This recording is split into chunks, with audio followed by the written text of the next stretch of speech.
Today I'm speaking with Matthew Taylor. Matthew, thank you so much for joining me today. Hi, Tim. Thank you for inviting me. Yeah, it's so great to meet you. And I'm going to give a quick bio for Matthew, and then we'll get into your story. Matthew lives in Somerset on the southwest coast of the UK. I've never been there. I've been over to some parts of the UK, but not that part. So I'll have to get there someday and get a cup of coffee with you. But Matthew was raised in Zambia in the missionary culture. He did some boarding schools as well there, which included a very thorough indoctrination into biblical literalism, which I can certainly relate to. He did come back to the UK at age 18, and he had a massive culture shock at that point, bringing it forward to current days. And there's a lot in between that we'll cover in their story, but he now works as a software developer. And he's also a nut for Honda vehicles. He used to be involved in the UK Honda Club, which I'd love to hear some more about. And at one point, he owned an ex-Honda rally car. Very cool. He also does amateur acting with a local drama club, where they put on 2 shows a year to sell out audiences. And Matthew's probably known to some of you already because he is the co-host of a podcast called Still Unbelievable, which is, of course, a response podcast to Justin Brierley's apologetics podcast called Unbelievable. And Matthew has been doing the Still Unbelievable podcast since, I believe, 2019 or so. Thereabouts, yeah. That's what I know about you so far. But Matthew, before we jump into your story, can you just tell us some more about yourself and some fun things, and then we'll get started? Oh, some fun things. Well, the fun thing is the acting. I really enjoy the acting. And quick sidebar now. I got involved in the acting locally about 10 years ago.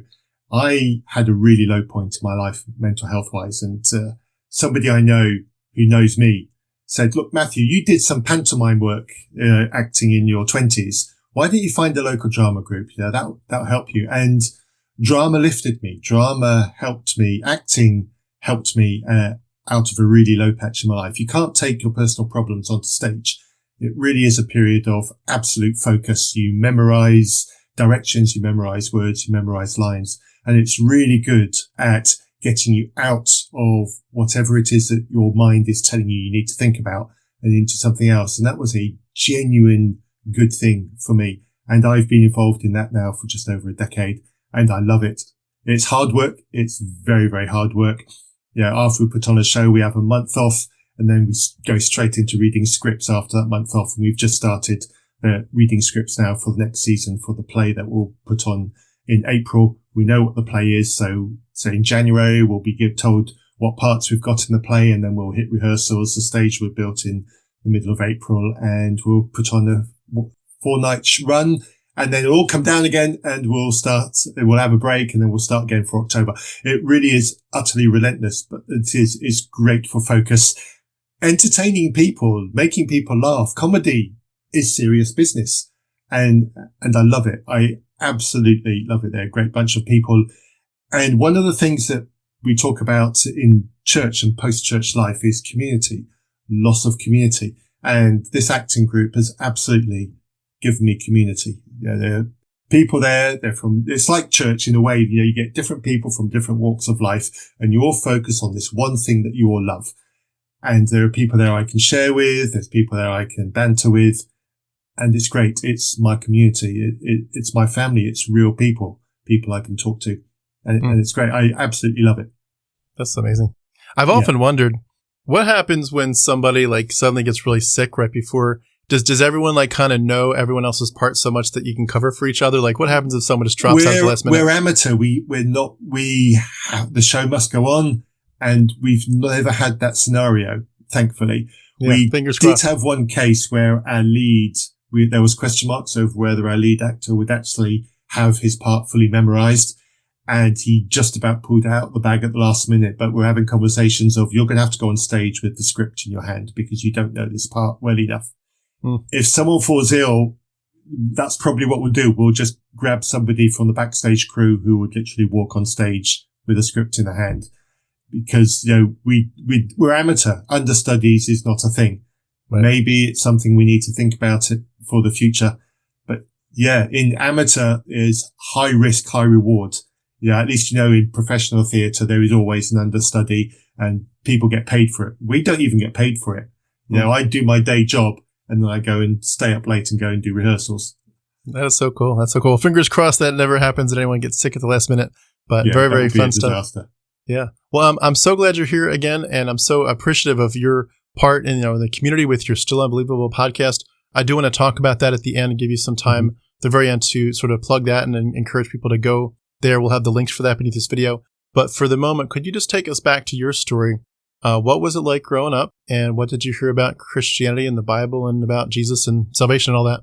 Yeah, so my first and earliest memories are literally being a white kid in Zambia.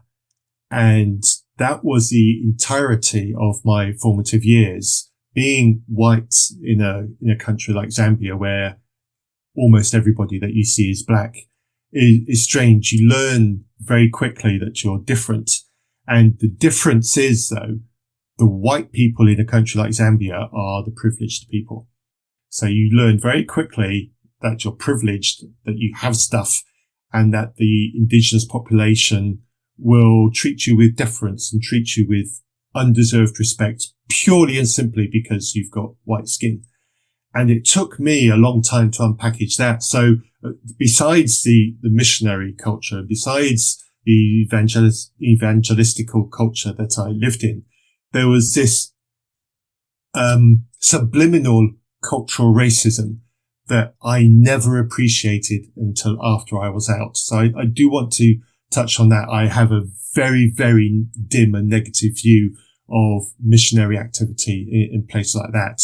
I consider it not just cultural raping, and I use that word intentionally. I know it's a strong word, but it is also racist in the way that it behaves. And it says, these are people, these are savages, these are people who need to be brought over to our way of living. And there's a whole problematic area around missionary culture, which I literally despise with every core of my being because of what it does. So anyway, that's aside.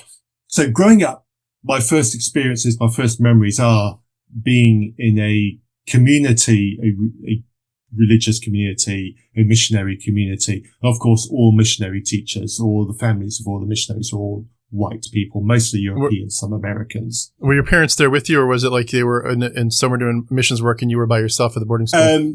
No, my parents were always with me. Now, I do need to caveat my parents' roles in this because my parents weren't directly missionaries, but they did support the missionary work. My father my father was always involved in construction work. He was a civil engineer. So he would be involved in building. So building bridges, building roads, building hospitals, building schools, building factories, whatever, either infrastructure for Zambia or infrastructure for the mission organization. So my dad wasn't a Bible teacher. My dad wasn't a school teacher. Yeah, he was working in infrastructure support. Whereas my mother, she was an occupational therapist. So she worked in hospitals. She worked medically. So again, she wasn't involved in teaching. She wasn't involved in any kind of Bible translation or anything like that. It was ancillary work in the medical field. So my parents were sort of like on a tangent to the edge of the missionary activity, but obviously they were important to it. But that didn't change the environment in which I grew up in. I still grew up in a very overtly missionary environment in Zambia. And when it was in community, it was just white community. And when we were living in regular housing in the city, we were a white family amongst black neighbors. School. So I went to boarding school from a very young age, from the year I was 5. And we all went to school. And so we went to school with all the missionary children from the area. And again, the school was mostly white people because we're all missionary, but there were black children there as well.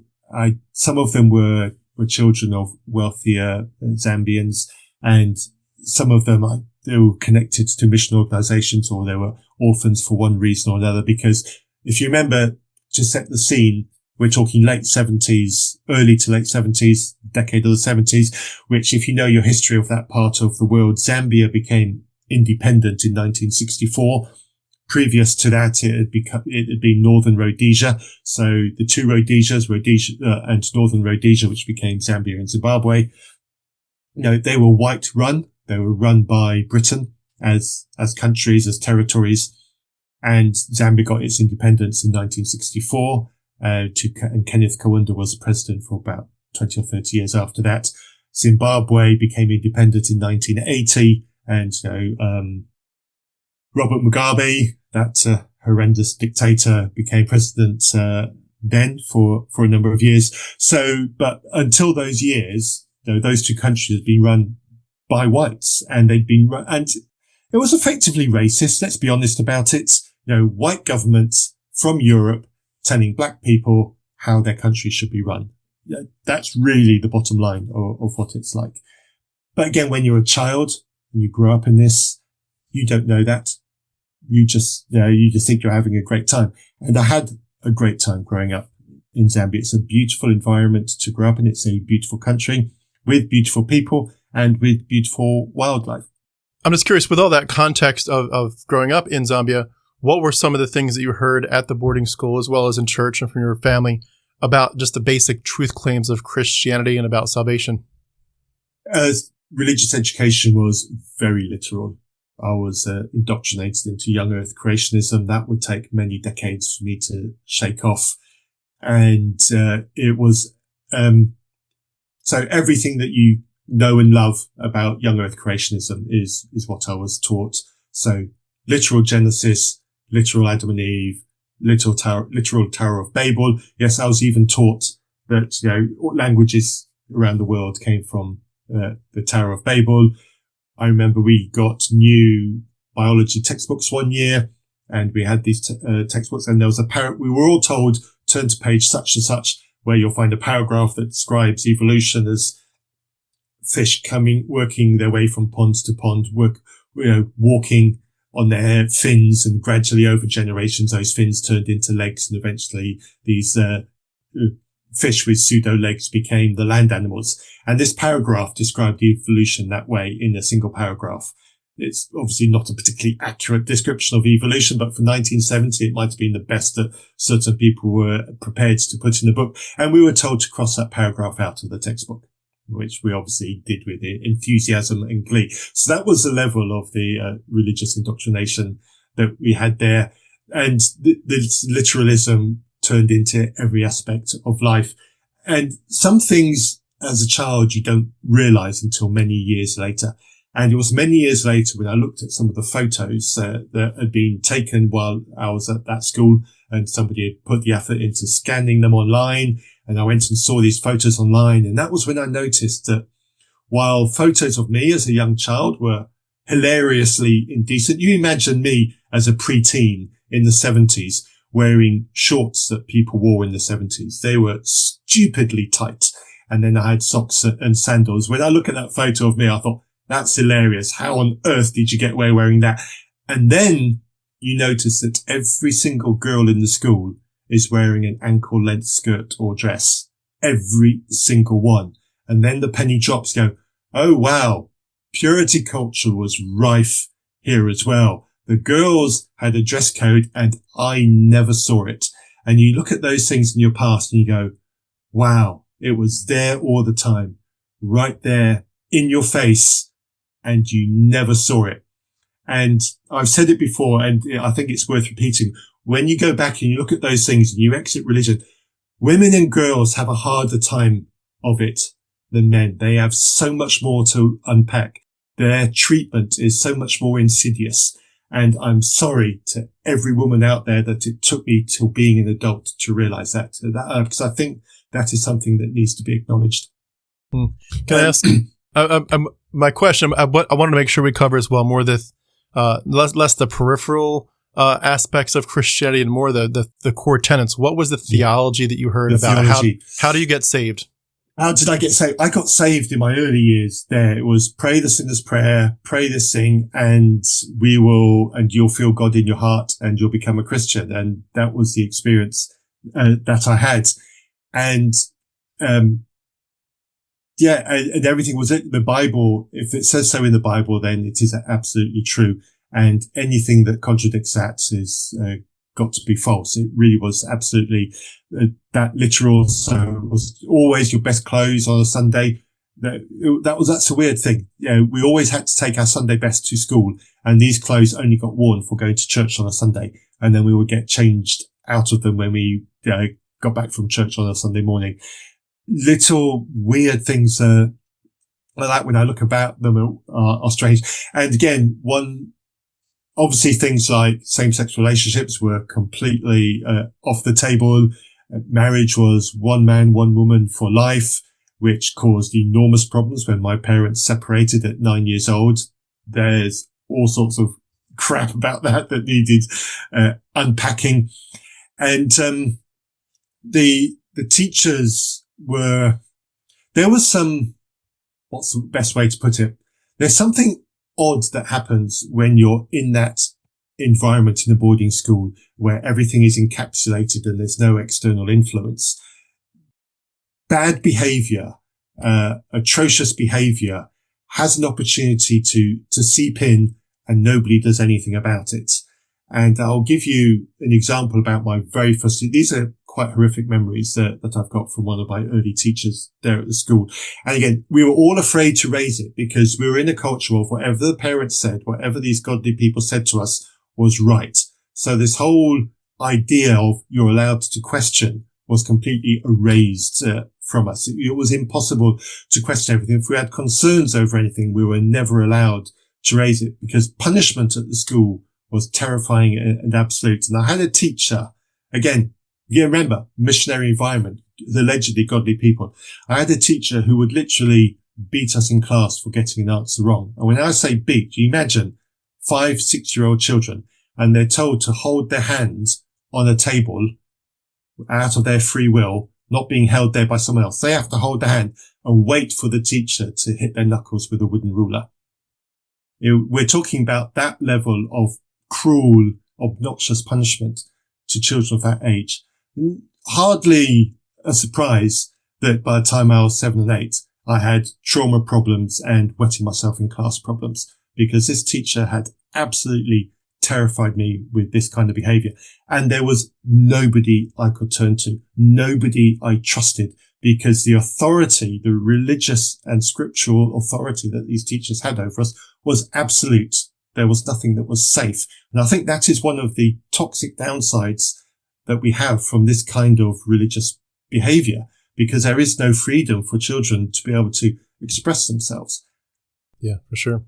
Now, did you, with your relationship with God starting, in a sense, at the moment that you made a profession of faith, did you feel like despite some of the very dark parts of that experience at the boarding school, that there was any sense of a closeness to God that was developing, in a sense that he was sort of looking out for you and caring about you? When I look back on it, no, not really. Any kind of feeling of love was absolutely manufactured, because church on Sunday morning was singing fantastic songs, and we all enjoyed this good sing-song. And we had school assembly in the open air every evening, and we always sang Christian songs. And it was always really good fun, and it always sort of like built up this sense of community. And so any kind of love, when I look back on it, was absolutely manufactured. We were encouraged to do Bible studies. We all had I think it was Scripture Union. We all had these little Scripture Union books where we would have our daily Bible verses and we would study a book of the Bible, one booklet at a time. And we would read it and we would study. And this was always strongly encouraged, and prayer time was always strongly encouraged. And the whole message of God loves you was reinforced. But when you tell children that young these messages, they absorb it, yes, and they believe it, yes. And so they create an environment within their own mind where they believe it to be true. And so they feel it because they believe it. But when I look back, I don't think any of that sense was genuinely real. It was entirely manufactured. Do you ever look back at that and think, if you had grown up in more of a grace-centered or progressive church, that you might have never had a reason to deconstruct? If it would have just been like the love of God and they actually kind of lived it practically, that you might have just thought, I don't see a problem with this worldview. It's wrapped me up in love since the time I was a kid. Yes, is the short answer to that. And I went through exactly that thought process as part of my own deconstruction. I think anyone who deconstructs from that level of fundamentalist Christianity is bound to go through that kind of question. And yes, I asked that question to myself many, many times. And yes, it is possible that I would have remained a Christian if that had been the Christianity that I'd been exposed to at a younger age, because I would have seen genuine love, because that kind of Christianity genuinely cares for people. My wife is still a Christian. She goes to a church here in the UK that's near us. And that church welcomes a single parent. That church welcomes the same-sex attracted. Those people are made to feel loved. Those people are made to feel welcome. It is a church that makes much more effort to love the kind of people I was taught as a child to fear and distrust. And I think if I'd had that kind of Christianity in me, the problems that came later in life would have been less of an issue. Maybe I'd have still been a Christian, or maybe it would have been easier to leave when the problems came about. We can explore that, but as a possibility, yes. It's just interesting how when you do deconstruct and deconvert and make it public enough that people have a chance to respond to you, there's so many ways that Christians love to gaslight you, and one of them is it's really a shame that you were in the wrong church that had all this legalism or whatever, and they basically say if you'd been in a different church and had a different kind of pastor, and I always think to myself, it's an interesting perspective, number one, just the pure gaslighting, but also the reality that if there's that much at stake, that this is about my eternal salvation, and I was like that close to the truth, God knew I was in a church where there was a Bible and there was a preacher and there were songs and hymns, and I was so close to the truth that would have saved me. But because of some messages that were distorted and humanized instead of, the way God would have wanted them, I ended up deconstructing and deconverting and leaving. Like, you were that close, but God couldn't have found a way over the 20, 30, 40 years to get you to a healthy church, to get you to a healthy preacher. Like, just like what God is so powerless that you're almost like razor thin close to the truth of his grace and his kindness. But because of the legalism, you've now left Christianity. He couldn't have said, I see this coming. I see this train wreck of your faith falling apart. I will pull you back. I will make sure it's clear that that's not my message. And yet, so many people, like, he never does anything to show up. He never does anything to clarify his message. If anything, the more that you try to clarify it, the more it gets more distorted and messed up, Yeah. I've had Christians say exactly that to me, because I can be quite cantankerous on social media, especially that place that rhymes with book. I am very cantankerous to Christian posts on that, to the point where Christians have told me off about it. But I am unapologetically cantankerous and spiky and pokey about that. And I've had Christians say exactly that to me. And I have a great response every time that happens. My response is, I prayed to God for years for God to help me with my faith, and I got no answer. I got utter mind-numbing silence. How long is it reasonable for me to put up with that before I can say, I give up, you're not worth it? Yeah, agreed. And if your answer is you never give up, then I'm sorry, you're trying to gaslight me. Yeah, and they love to do it because they just cannot imagine that maybe their worldview is mistaken. Yeah. Was there on the topic of that, though, to move a little bit forward to my end years of that first school, Sakaji school in Zambia. So we're moving towards like 9, 10 sort of years of age. In terms, as part of the preparation for leaving school, the preparation for the big world, we did get some kind of talks about, you're now going to be leaving this safe area where we've been nurturing you, for the big world. You're going to meet atheists out in the world. You're going to meet Christians who have compromised on the gospel. You're going to meet people who hate you. You're going to meet people who are going to want to mock you and torment you because of your Christian faith, but you must stand firm. And the gaslighting happened then. If you don't stick to this Christian faith that we've stuck to you, you're at risk of falling away. You need to have an answer to the atheists that will mock you for being a Christian.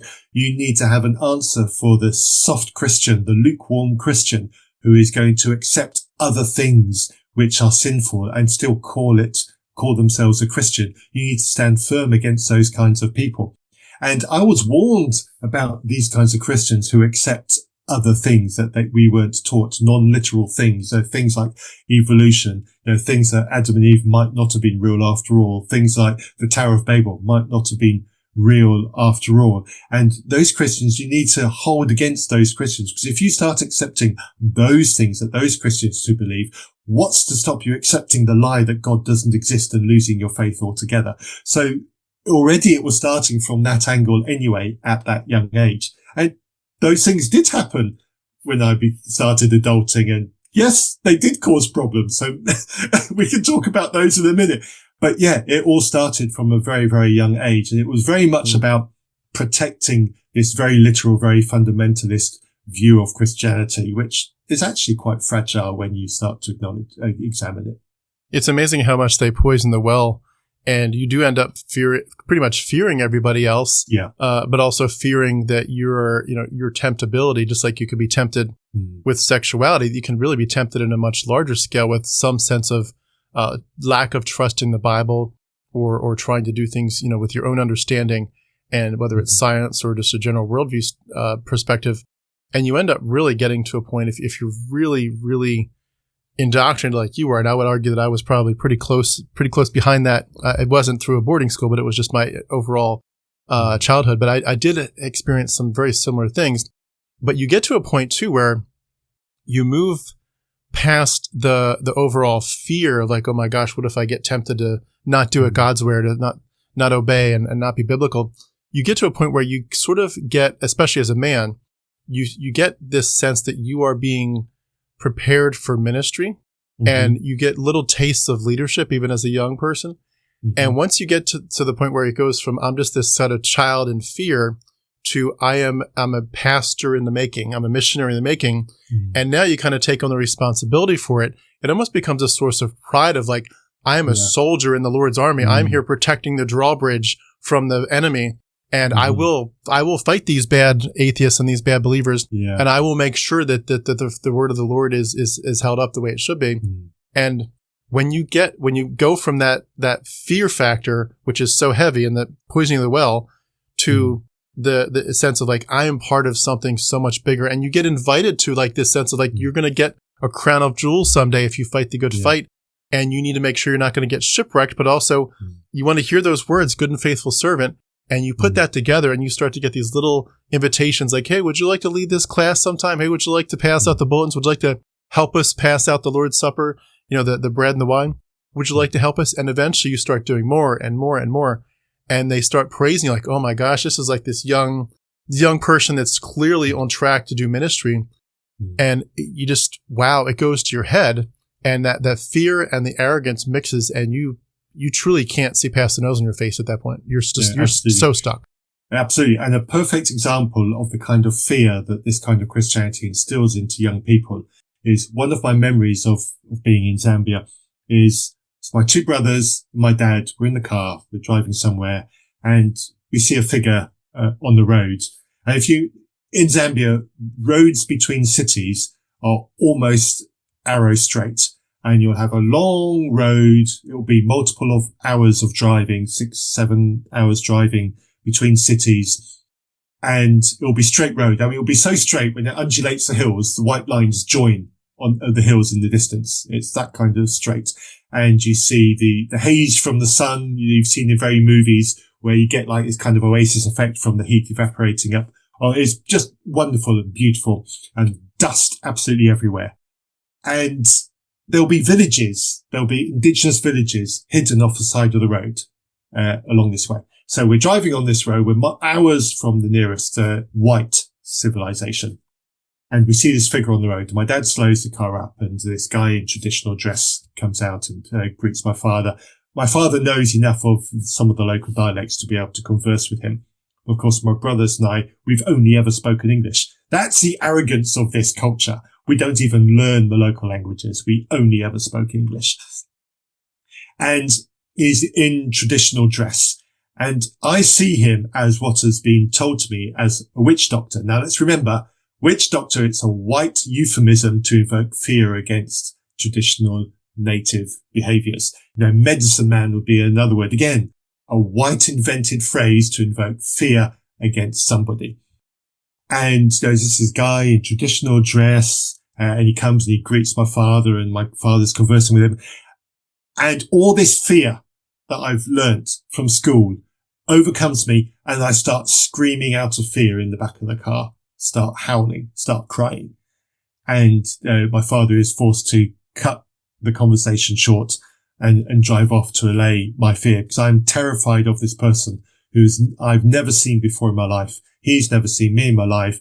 It was a friendly greeting between two adults, and there was this child, all this religious fear exploding out of this child on the back seat and coming out like that. That is what missionary culture did to me. I was incapable of appreciating the rich, traditional, indigenous culture of a country which was my home because of what Christianity indoctrinated into me. And I think of things like that, and I feel anger, and I feel indignant over what was done to me as a child and many other children like me, and it's grotesque. Yeah. I think too, it's amazing that you do, like you mentioned earlier, you just get the sense that we're here to change them to be like us. Yeah. And it's of course wrapped up in the verbiage of Christianity. Like we're not here to make them white people or make them European or Western. We're here to give them the gospel.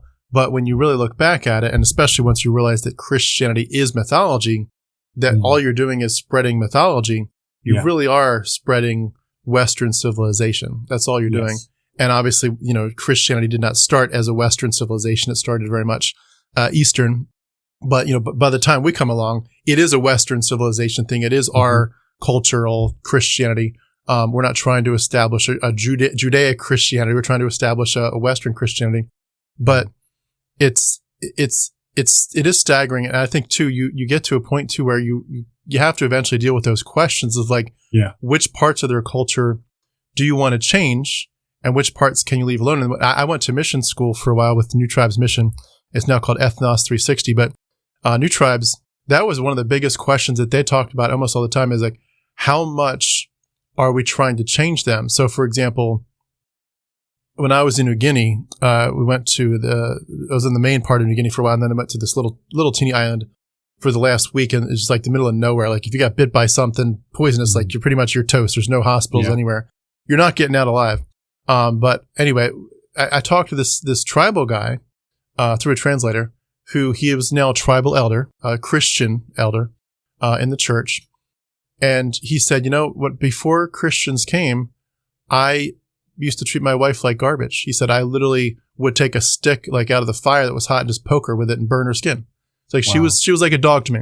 It's like, now I love her and I take care of my children. And it's like, that's pretty cool. That's amazing. That's a part of my culture. I'm very glad to share that we respect women now. Very, very glad to share that. But at the same time, we also notice that they, of course, are trying to mimic at some point, especially with the cargo cult mentality. They want all the same things we have. And we're basically, just by definition, we're making them, by exposing them to us, to what we do, we're making them copy us. And it's not all bad. I'm not saying every part of that's awful. But you do realize looking back that it gets very dicey as to how much of this is truly appropriate. And there's parts of it that were, again, like that story I just shared that were wonderful. But there are parts of it that you just think, I think we're getting really close to just trying to make them look like us. And especially when you realize that like when they sing their songs, like all the songs are like, you can hear them in their tribal language singing Amazing Grace. And it's the same tune. It's just their words. But it's like, we're trying to make it so that we could take a video of this, show it to our white churches and like, oh, I recognize the tune. Yes, they're singing our songs. And it's a weird experience. And when you look back at it and think this is more about colonialism than about evangelism, you realize, man, oh man, like why couldn't I see past this? And why was I so willing to be involved in this? And I think it's a big, clear testimony to the power of childhood indoctrination that you cannot see what you're part of. No, absolutely. You can't see. And there's so much I've had to look back on and unpack on that. But interesting you should say about the same song. I had exactly the same experience. Songs that we sing in English, one really simple, and I'm sure most people know, this is the day that the Lord has made, often sung in the round, etc. We had a local indigenous language version of that to the same tune. So you could sing both languages to the same tune in the round. And we had great fun doing that, etc. But why can't they sing their own songs?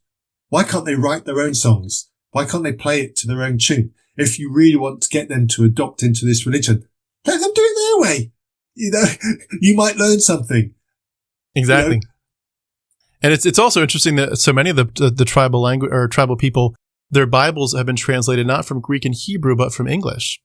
And I noticed that very early that New Tribes would talk about how they would have some people that would dive into the Greek and Hebrew, but you're realizing how like the chance that they're going to understand the original Bible in terms of like the Greek and Hebrew is really distorted because of, number one, there's this huge language gap just between the tribal language and English. Yeah. But we're really ignoring the fact that there's a difference between the tribal language in Greek and Hebrew. And so you're realizing that because we're just pushing that whole thing out, that we're basically anglicizing even the translation. And at that point, there's just the level of chances that they're going to just get our slice and our interpretation of it just skyrocketed. And so many missionaries are like, no, I can't get into the depths and the nuances of the Greek and Hebrew. I just don't have that education. I'm like, so we're basically making them we're taking a King James, probably Bible, or maybe an NAS and translating it. And these people in many ways have no idea what the original actually says. And especially when you realize that for a lot of this, there's language barriers as well. Like, for example, they would talk about how there were some cultures in Africa where the word Allah isn't necessarily referring to the Muslim Allah. That's just the word for God. And so if you want to say in the beginning, God created the heaven and the earth, you're going to have to say in the beginning, Allah did. And it gets very dicey as to whether you need to take the word Allah away because of its Muslim connotation or not.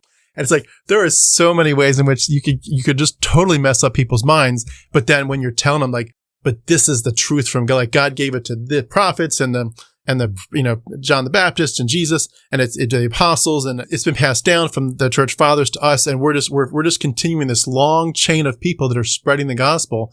And here it is. This is like straight cleanly from God. And when you really look at the details, you're like, this isn't clean at all. This is very, very dicey. And they may get the complete wrong information about almost any passage that they're reading. It's really crazy. Yeah. And I'm sure there's lots of mileage that can be taken from the etymology of some of the words, etc. Like, for example, the word for Jesus in some of the indigenous languages in Zambia, because Zambia's got tons of indigenous languages, but five main popular ones, but I think it goes into about the 70s, number of languages. Anyway, to my knowledge, the word for Jesus in all of them, or at least most of them, is Yesu. Okay, yeah, that makes sense. But how did it get there? They didn't know who Jesus was before white people came and talked about Jesus. So how did Yesu become Jesus in those indigenous languages if it wasn't the white people giving them the word? This is the word you're going to use for Jesus. That kind of thing. And that probably makes sense. But if anybody, for anyone listeners who's interested in entomology, etc., I find this one really quite fascinating, and I'd love somebody to do a study on it.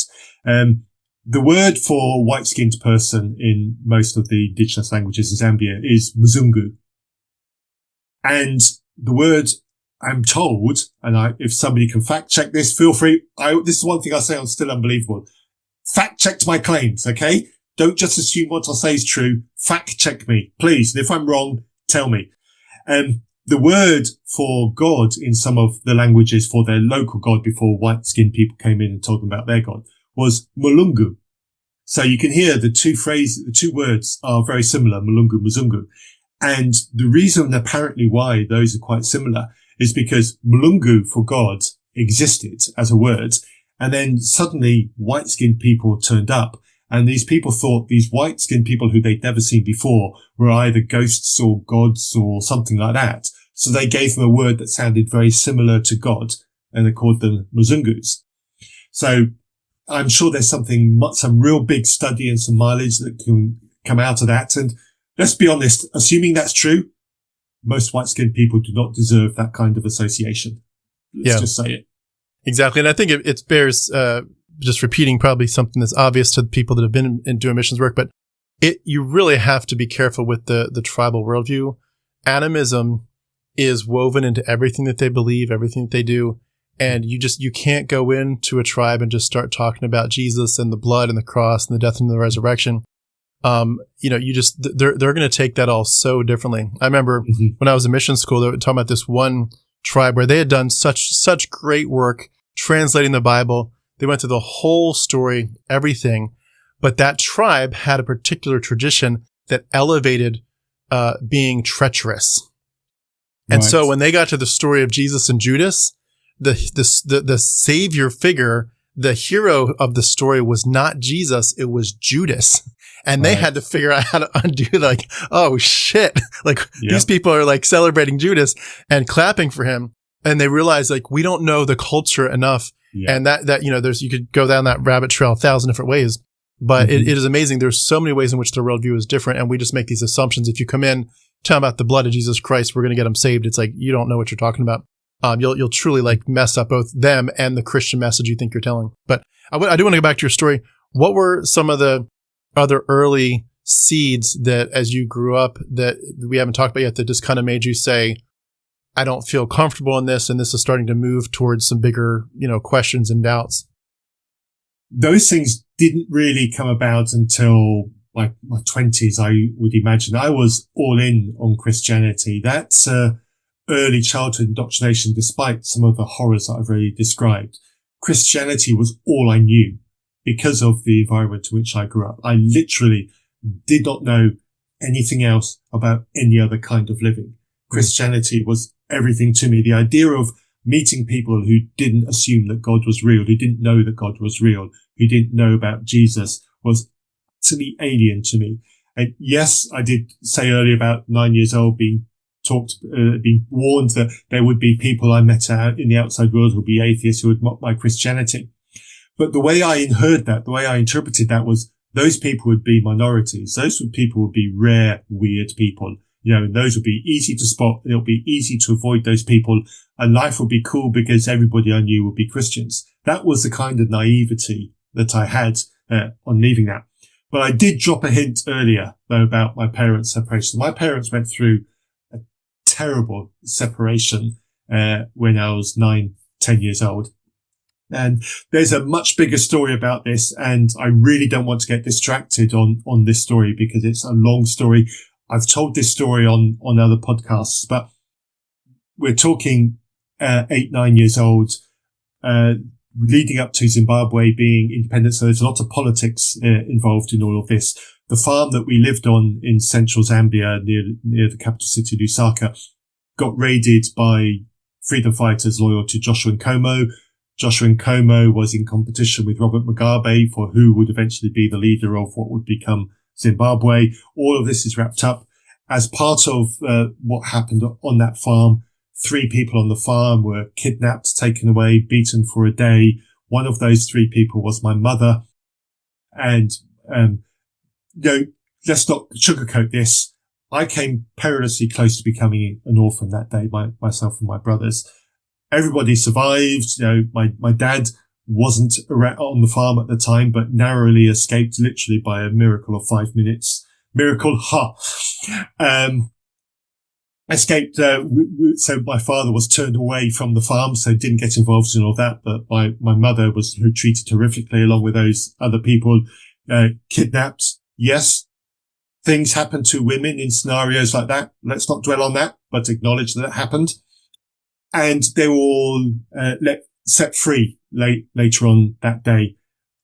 My parents' relationship was destroyed that day. I never saw my parents together again that day. My mother suffered physically and mentally horrifically that day. And so off the back of that, again, I'm 9. I don't really know the full context of what happened that day because you never tell a 9-year-old that kind of horror. And my parents separated. I never saw them together again. They went through a divorce that was painful and terrible and monumentally shit. And then you've got a child who's told marriage is godly once and forever. And I'm seeing my parents not together. I'm seeing my dad with another woman. The only thing I know in my mind is my dad is sinning against my mother. That's the only thing I know. It's the only thing that I'm capable of comprehending in that moment because of the religious, fundamentalist, absolutist religious indoctrination that I've had. And that education caused me to look down on my father, caused me to see my father as the bad person that went on there. The whole nuance of when a relationship separates, it's 2 people that are separating and they are managing it.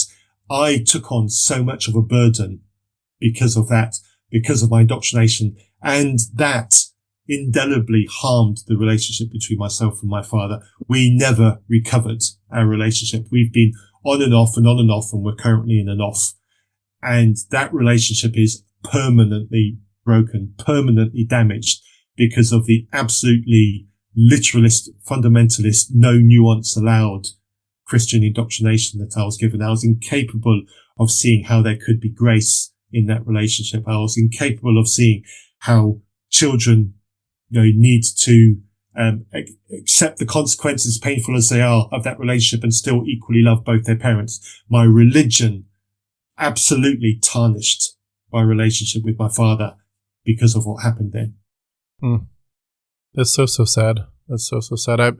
I can't exactly relate, but I had something close enough that reminds me of, but there was some divorce, and one of my grandparents had divorced when I was a very little child, and it was just the anathema that was preached of, like, it was such a bad thing, and God is so dishonored. It was almost like a generational curse concept. Like we grew up hearing about, 3-4 generations ago, there was a lot of mean drunks in my family. So like, we are teetotalers, don't touch alcohol, break that generational curse. But then it was like, we got to break the generational curse of divorce. And it was like, there was no context for, well, what was the story behind it? And maybe the person that left wasn't the bad person after all. And, you learn stuff years later, but at that point, the well again has been poisoned. But it is very sad. And just the idea that, that marriage has to be permanent. I mean, I know it's obviously ideal, and we'd all wish marriages could be forever. Absolutely. But at the same time, life does happen. And to paint that as like God, I mean, it's similar to me as like, having kids out of wedlock. It would, I think, I'd be for most people ideal to have children after you've gotten married. But that doesn't mean that we need to go around thinking of that baby as somehow cursed, or as the person that had the baby as somehow like this horrible person. I remember as a kid, this 13-year-old girl got up at church one night and she was, I think, forced to apologize to the entire church for getting pregnant at 13. And, just sleeping with her boyfriend or something. But it's like, you see these things that are less than ideal. And yet, you feel like, wow, like this is God, unless you're really repentant, like God's going to really get you for this. I remember too, it's another story. I've told this before a while ago, but there was this couple in my church that, they had a rough marriage and they were thinking of getting divorced. And it was pretty well known that the pastor of our church told them that don't do this, don't divorce. God will not be mocked. He will get you for this. And it was like a threat, like God will get you back. Yeah. And they had 3 kids, and about a year or two after they did divorce, one of their little girls was over at a friend's house, like a sleepover, and there was a house fire, and the little girl got killed. And it was like this assumption of, like, in the church, like, see, God warned you that he would not be mocked, and now he took your little girl because you got divorced. And it's like, it's so sad the way we treat these, and we end up crucifying people who are already, like, we're shooting our wounded, Somebody had the audacity to tell me, again, still as a preteen, that the events that happened on that farm with those 3 people being kidnapped and horrifically beaten, that happened on that farm because of sin that was going on the farm.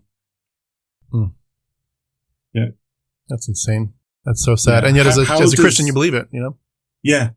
And that's, the preteen me was incapable of psychologically processing that kind of information. And that does harm to young children, that kind of talk. Yeah, it really does, especially when you think that it's your parents potentially that were the sinners, where you're supposed to respect and honor them and yet think of them as bad people. What was, I know we talked in your bio about the fact that you eventually did transition back to the UK, and that was a big shell shock for you. Can you talk about what that was like? Tell us a little bit just of the actual story timeline there of the culture shock of going back to the UK, but also what did that do to your walk with God? Yeah, so that we're talking around about 1988 kind of time period. I was 18 and, I wanted, I needed to leave home. I needed to make my way in the big bad world. By then it had become obvious that computers were my thing. I learned about computing at school. I really wanted to be involved in computers. I was programming every time I had access to a computer. And we tried a little bit to find some kind of job for me in Zambia. And again, this is not really religion based, but it gives you the kind of anecdote to what the privilege that white skinned people have in this kind of country. My dad tried to arrange a meeting between me and the manager of a bank in Zambia to try to sort of wangle my way into working for the bank. And it was literally, here's my son wants to be in computers. Why don't you employ him as a junior programmer kind of thing? No concept of look for a job advert, no concept of apply for a job the way everybody else has to do it. And this bank manager basically gave us an earful and says, who do you think you are? You don't behave like that. Go do it the proper way. And I'm really proud. He was a black guy, let's give him some kudos here. I'm really pleased that was the attitude he took. It was an absolutely right thing to do. But this is the audacity of white-skinned people in other countries. It's hilarious when I think about it now, but that is the kind of thing that's the privilege that the colour of our skin sometimes gives when we go into these countries with a superiority attitude. And that's the side effect of it. Anyway, so my dad, through all these various things and failing to actually land something in Zambia where I can be employed, my dad says, okay, here's a plane ticket back to the UK. It's a one-way plane ticket. Here's a cheque for £250. That money should last you about a month. You're going to need to have a job within a month. Pack what you can carry. Bye-bye. Make your way in the world. So I arrive in the UK, by which time, again, for context, my parents have properly separated by this time. My dad has remarried. My mum had already arrived back in the UK a year previously, so my mum was living in the UK. And again, it's a complex story. This is what happens with divorce. One of my three brothers is also in the UK with my mother because there'd been such a falling out between him and my dad and the stepmother that my dad just didn't want him in the house anymore. So that brother was living with mum in the UK. So again, siblings are pitted against siblings. We're separated as a result of this shitty divorce. And again, I'm 18. We're almost 10 years after the divorce and the fallout is still horrific.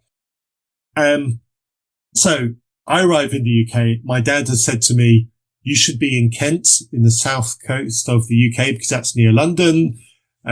Here's a contact where you'll be able to get some digs. And, that's where you really should go if you want to get a job in computers. I arrive at the airport. There's my mother waiting for me at the airport. I hadn't even been flagged to me that my mum would be there at the airport to meet me arriving in the UK for my new adventure in my life. Of course she was going to be there. She was a loving, doting mother. She wanted to care for her elder son that way. It wasn't even on my radar that my mum would be there. I thought I would arrive at the airport and I would travel to where I would live and at some point I would see mum. So, but mum lives at the other end of the country and mum says to me, well, where's your cases, Matthew? I'm going to take you home and I'm going to support you through university. And I'm like, oh, I had a conversation with Dad before I got on the plane and he made me promise that I would go and live in Kent and I would go and find a job in Kent because that would be the best thing for computing. I gave my dad my word. And of course, I'm still a naive 18-year-old. I go, okay, I gave my word. I can't break my word. And my mum's standing there, tears running down her face. But I want my opportunity to look after you, Matthew, to support you in this really big part of your life. And I go, now I'm going to keep my word. So mum went back home. I went a different direction. And, it'll be a while before I spoke to mum again. And a few years later, she admitted to me that had been an extremely hurtful interaction, for her. But we got over it. And it wasn't until years later that the penny dropped. I'd been manipulated. That whole thing about a poisonous, toxic divorce had manipulated me yet again. And, that's an aside. That's not part of my Christian story. That's me just bitching about bad divorces. So I arrive in the UK and I start living on my own and I'm down in Kent and I'm near a church and I go, I start attending this church and immediately I assume that this is a church that's very similar to the Christianity that I'd been indoctrinated into, literalist, Christianity, everything's young earth creationist, evolution is denied, anything that goes across the sexual norm is absolutely frowned upon, etc. And then, again, for those of you who know your church history in the UK, around about 1989, this guy hits the headlines. The Bishop of Durham, David Jenkins, he made headlines in the UK because he had the audacity to suggest that Jesus didn't actually rise from the dead. and that his resurrection is our memory and our thoughts of Jesus in our hearts. That is the true resurrection of Jesus. The literal resurrection did not happen as described in the Bible. It is all metaphorical, metaphysical, whatever meta you want to add to it. It's what's in our hearts and living out the teachings of Jesus. That is the true resurrection of Jesus. And as you can imagine, I can see that ruffling feathers. Yeah, you can imagine that hit headline news in the UK. All the newspapers were talking about it. Everybody who had anything to say on the matter was saying something about it. He had condemnation from every single corner of society, as well as a few more quietly spoken supporters. But that was big. That was absolutely big. And I was still 19 now, still very naive, still very fundamentalist. And I was like, what the hell is going on here? What has happened to the Church of England? What do these people even have the right to call themselves Christians? Seriously, what the hell's going on, folks? And we have house group that week at church, and the minister, it's a Methodist church, by the way, this church that I'm going to. And the minister goes and he brings up this subject and he says, David Jenkins is right. And I'm like, what the fuck? And the room goes quiet and there's some confused faces, and one woman in her 60s or whatever, however old she was, says, but I always thought this was literal. I always thought the Bible says Jesus rose from the dead on the third day. We teach about it. We pray about it. And it says so in the book. There's prophecies about it. How could it be anything but, And she was clearly struggling with this. And I was sitting there absolutely too afraid to say a thing. I was just watching and listening, seeing this confusion, seeing people, grown-ups, adults, people way older than me, just struggling to process what was going on. Some accepting it, some not accepting it, and some, like this lady I mentioned, absolutely not processing it successfully whatsoever. It clearly messing with their head. And I'm sitting there in utter confusion, thinking, who can I believe? Who can I trust? Is there an adult in this room whose word I can take seriously? Is there an adult in this room who I can absolutely trust? And I went home really confused that night. I continued attending the church for a bit, but, over the next, for various reasons, not purely related to that, I moved digs. I relocated to the other end of town. So that church was inconvenient for me to get to. So I went to a different church. And then, of course, I met a girl, because that always happens in church youth groups. And so life changed over the next couple of years. So I stopped going to that church, but not purely for the reasons of that. But that memory just sat with me. And it was just this constant thing in the background. I thought, there are Christians who believe different, and not just a little different, but way different. And I think that was the first time that I actually got the exposure and I think it needed to be that big, because little things you can whisk away, little things you can just talk away. But when it comes to something that big and that fundamental, you have to pay attention to it. And that really gave me the exposure to think, yes, there are Christians here who are different. There are Christians here who not just believe things that are way off base, but they are not afraid to talk about them, and they're quite happy to talk about them. And these people can be elevated high up in the church. I didn't know what to do with it, but I was forced to acknowledge that those Christians existed. So yeah, probably the next big thing was I started dating Sarah. We've been married now for 32-ish years. That's awesome. I started dating Sarah, church youth group, of course, because that's where all the best marriages start. And there was a friend. He was basically her friend, and they were great friends. In fact, they were such good friends, I thought for one point that I was going to lose her to him. Different story. But obviously he became a friend of both of us, but he was basically her friend. And, roll on 3 or 4 years, Sarah and I were engaged, and this friend, Jonathan, he'd moved away as well. He'd got a job, he'd moved away, etc. But he still kept in sporadic touch, but again, mostly with Sarah because they had the childhood friendship. And they met up one day, and the deal was I was going to meet them afterwards and have a drink. So anyway, they had a drink, they had an evening together. I turned up to see them just as their evening was ending. So I didn't actually get any time with Jonathan that evening. And Jonathan and Sarah said their goodbyes, and then Sarah got in the car and we drove away.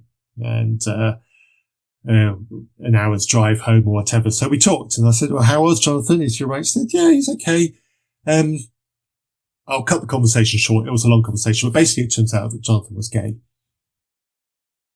And he'd come out to her and not to me. And I was still very fundamentalist. And I think it was probably quite obvious that, my attitude towards anybody who was same-sex attracted would be not compatible to a good friendship. Let's just put it that way.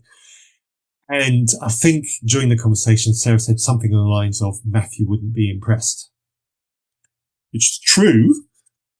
But that was the last time we ever saw Jonathan. And Sarah and I both feel the pain of that loss of friendship. You know, we dearly would love for Jonathan to still be in our lives right now.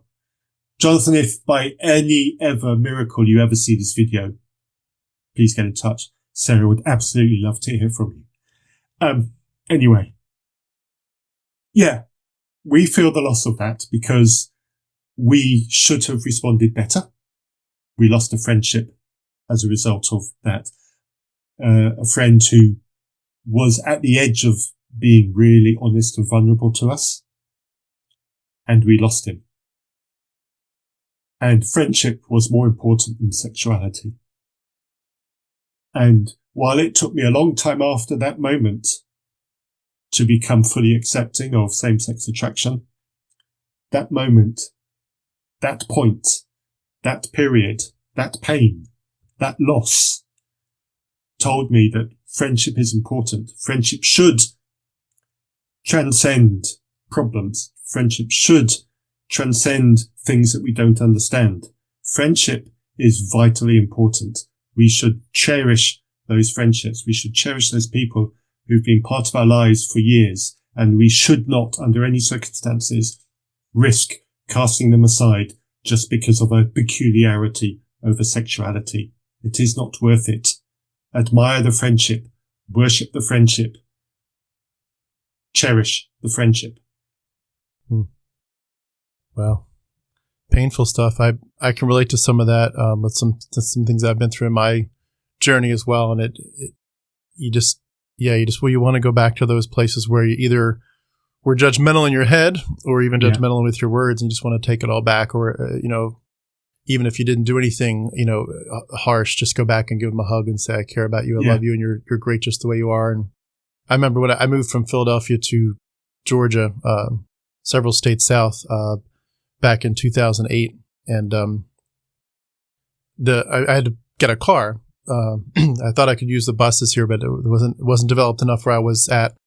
And I eventually decided to get a car at a car dealership. And I spent quite a bit of time in the dealership talking to a guy, the sales guy, and a real nice, lovely man. And I was a Christian at the time, and he was a Christian as well. And I asked him what church you go to, and he said, well, I go to this church. It was one of the many mega churches here. And he admitted, he's like, but to be honest, I don't go that much. I don't feel that comfortable because, and he's like, he got real quiet, like, cause I'm actually gay, and they don't really, they're not super judgmental, but like, it's not really acceptable. And you could just like see, he didn't quite have a tear in his eye, but you could kind of see like, he was desperate for community and he couldn't have it. And, he was desperate to have a relationship, but he knew that if he pursued what he wanted, he would be ostracized even more. And it just, I didn't put my foot in my mouth or anything. I didn't say much. I just kind of kept quiet, but I know I was judging him in my heart. And I do wish I could go back and kind of just totally send the messages of acceptance. And it's hard when you look back. You wish you could go back and undo it all. I feel like in some ways this platform is at least partially, not much, maybe 5 or 10% feels like a sense of saying there's some things I need to make right from the past of, when you tell the whole world, even not just about homosexuality, but just about the gospel, you tell everybody, you're all broken. Yes. You're all deserving of going to hell. And I'm telling you that for years. And when you finally realize, oh my gosh, what am I doing? This is mythology and I'm just spreading toxicity. You want to make it right, make some amends if you can. It's hard. Yeah. And it's quite embarrassing. And I think that's the right word. It's quite embarrassing when as an adult, you expunge yourself of that stuff. And and what's left with you is who you actually are. And you realize, you know what? I love those people. I have absolutely no problem whatsoever being a friend to a gay man. I am not threatened by it. I don't need to be threatened by it. I don't need to judge him over anything. I can just hang out. He probably likes beer just the same as I do. Seriously, what's the problem? And I know I have worked in my field of work with guys who are gay. What's the problem? They're just as good at their job. Who knew? And when you expunge yourself of that kind of nonsense, you suddenly realize, hey, you know what? I'm actually a better person for it. And that stuff that taught me to fear those people, that stuff that taught me to look down on those people was a religious veil that was put onto me by unloving adults when I was a child. And I shouldn't blame myself for it because I had no control over that environment. Yes, I'll be embarrassed by it. Okay. But I'll deal with that. The embarrassment is far easier than what they've had to deal with. Let's just put it right now and move on. Well said. Well, moving to the next part of your story. What was it like as you began to really dive into the doubts and began to question the faith as a whole? And began to say, like I have a problem here. Like I can't keep on saying I believe the same things because there's some serious holes in it. As they say, Houston, we have a problem. Like, what was it like as you approached that level, that threshold of saying, I can't keep doing this? There was a lot of cognitive dissonance. And I know lots of Christians we've talked about gaslighting, and lots of Christians like to say, they just wanted to sin or they just wanted to live a different life, etc. None of that is true for me.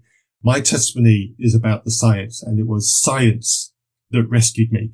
There are a couple of things that led to it, but it absolutely was science that got me out of Young Earth Creationism and started the long slippery slide completely out of Christianity. But it started with science. There were things I had to deal with along the way, but there were a couple of things that came together that triggered that. And one of them, you mentioned about the Honda thing earlier. So I was part of the car club scene here in the UK. I have had more Hondas than any other mark of car. And, Honda is quite genuinely the best car mark. I don't care who you are or what your opinion is. If it's not Honda, you're wrong. Okay. Let's just get that there. And obviously it has to be a high revving VTEC engine as well. No other engine counts.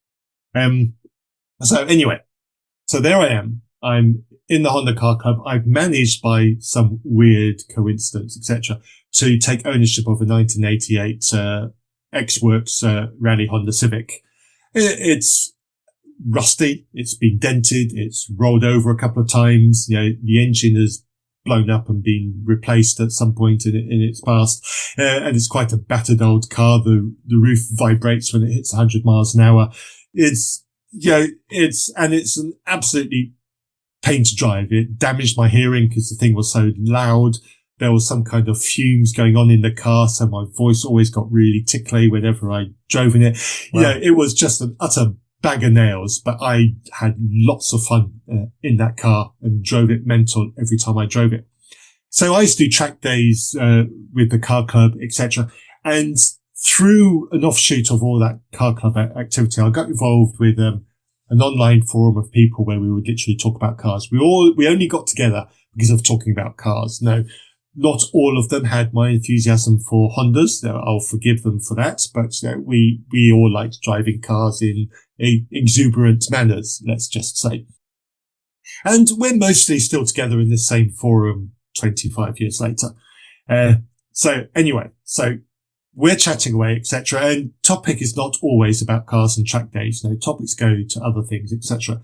And it turns out that some of these guys are very intelligent, very well educated people.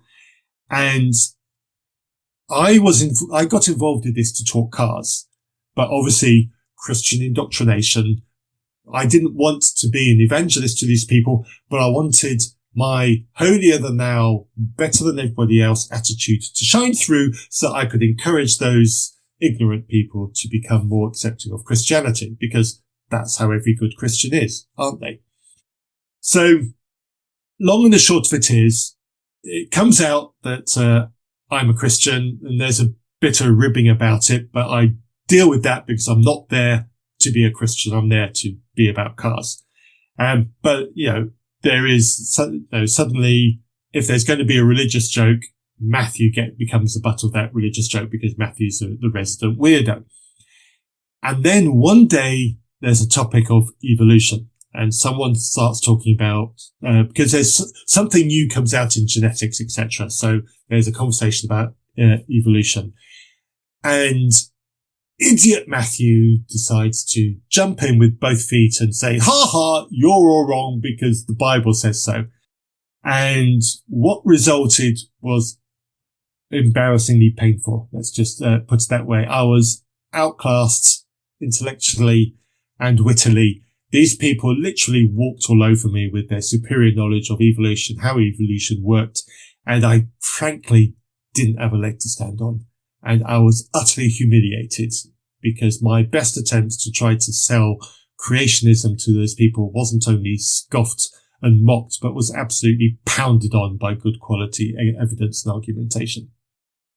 So I decided from that I would do some research, because this would happen again. And the only way I was going to come out on top was to actually know what I was talking about. So I started doing research, and life events. What also happened around about this period of time was I started working at home. And so working at home and podcasts started becoming a thing. So I'll be working at home on my work laptop on a monitor, and my home computer would be next to me, and I'd be playing podcasts on iTunes on my computer. So I would work while listening to podcasts. And I would throw all sorts of podcasts out there. So I had scientific podcasts, and I had Christian podcasts, and I had other types of podcasts. And one turning point was listening to a couple of pastors talking about the creation of the moon. And they dismissed the idea of the moon being created by this was the old impact hypothesis on the proto-Earth, which created the Earth as we are now and the moon, etc. They said, well, that couldn't possibly have happened, because if you rewind 400,000 years or however long it is, 4.8 billion years, and the moon coming closer to the Earth, the moon could not be touching the Earth and it pull away from us the way to where it is by a sheer rotation. If it was touching the Earth, it would be stuck touching to the Earth. So this whole impact thing just can't work. And I listened to that and I thought, they've not understood this impact hypothesis, have they? They've not understood the whole point of the accretion disk and the gradual formation of the moon at a distance away from the Earth, and it starts receding from that point. It was never touching it. They just haven't understood any of the science about this. And so that podcast dropped off my listening list. And gradually, these Christian podcasts, as they revealed the intellectually bankruptcy of what they were trying to say, they just started dropping off. And then soon, all I was left with were the science podcasts. I was like, oh, okay. There's clearly a lesson here. So again, that was one slow realization. Can I ask, were you scared though, as you were going through that process? Were you scared that was like the demonic tricking? Definitely not yet, but there was definitely cognitive dissonance going on there. What I needed to do first was accept old Earth and evolution. And it wasn't until because at that point I already knew and accepted that there were Christians who accepted evolution and there were Christians who accepted old Earth. So intellectually, I didn't have a problem at that point, but there would be a creeping problem. And so I said, okay, I can do this. I can change my belief. I can change my creationism into acceptance of evolution. I can do this. This won't be a major problem. I just need to rethink some things through and rework some things through, and I'll get there. But obviously, Adam and Eve was becoming a challenge. The Tower of Babel was obviously false, because that didn't work with the model. Global flood, obviously false, because that clearly doesn't work with the model either. So those two big pillars had fallen. And Adam and Eve, I was still working on. I still needed to process how I was going to go through that, because you drop Adam and Eve and there's a whole bucket load of questions that come. So I needed to think very carefully about that one. So things were changing. And I was just fighting the cognitive dissonance and keeping it at bay as best I could. But something different happened, which took me in an unexpected direction. And, that got me challenging in a different way. And so I need to set the scene a little bit and rewind back to when I'm dating Sarah and I'm in my young 20s. So this is before Sarah and I got engaged. She's not quite 20. I'm just about 20. And I'm in one of my multiple periods of really bad experiences of my relationship with my father. And I go and have some counseling because this relationship with my father has hit a crisis point and I literally can't cope with it on my own. And Sarah says, Matthew, you need help with this. And she encourages me to go and see a Christian counsellor. And so I do. I have some counselling sessions with this counsellor. And it's hard work. It's a tough time. In fact, this friend, Jonathan, joins me on one of those counselling sessions because I'm having such a tough time processing some of the stuff. And Jonathan has seen me in some of my low periods. He actually comes along as a support in the counselling session so that he can see what's going on, help explain to the counsellor some of the crap that I'm dealing with and just talk it through. So that's the kind of friend that Jonathan was to us. And the final counselling session that I have, Sarah comes and joins me for that counselling session just to help put some context to what's going on and help me out. So the counselling ends and there's a prayer for healings service at the church that we attend. And so there's a whole, the stereotypical laying on of hands, praying for the Holy Spirit to fill us, confess whatever we can. Everyone who's been in any kind of evangelical fundamentalist church knows the kind of thing that I'm talking about. So there's one of these services. So I go forward for this service, for the prayer at the end of this service. And I pick the pusher. So there I am.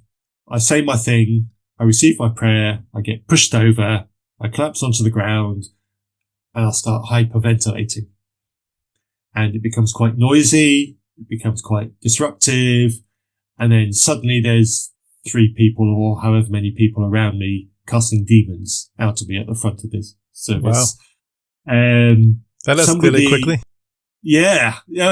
Quick and accurate diagnosis, eh? It wasn't just a guy who was emotionally fraught. There was something there that needed pulling out. Anyway.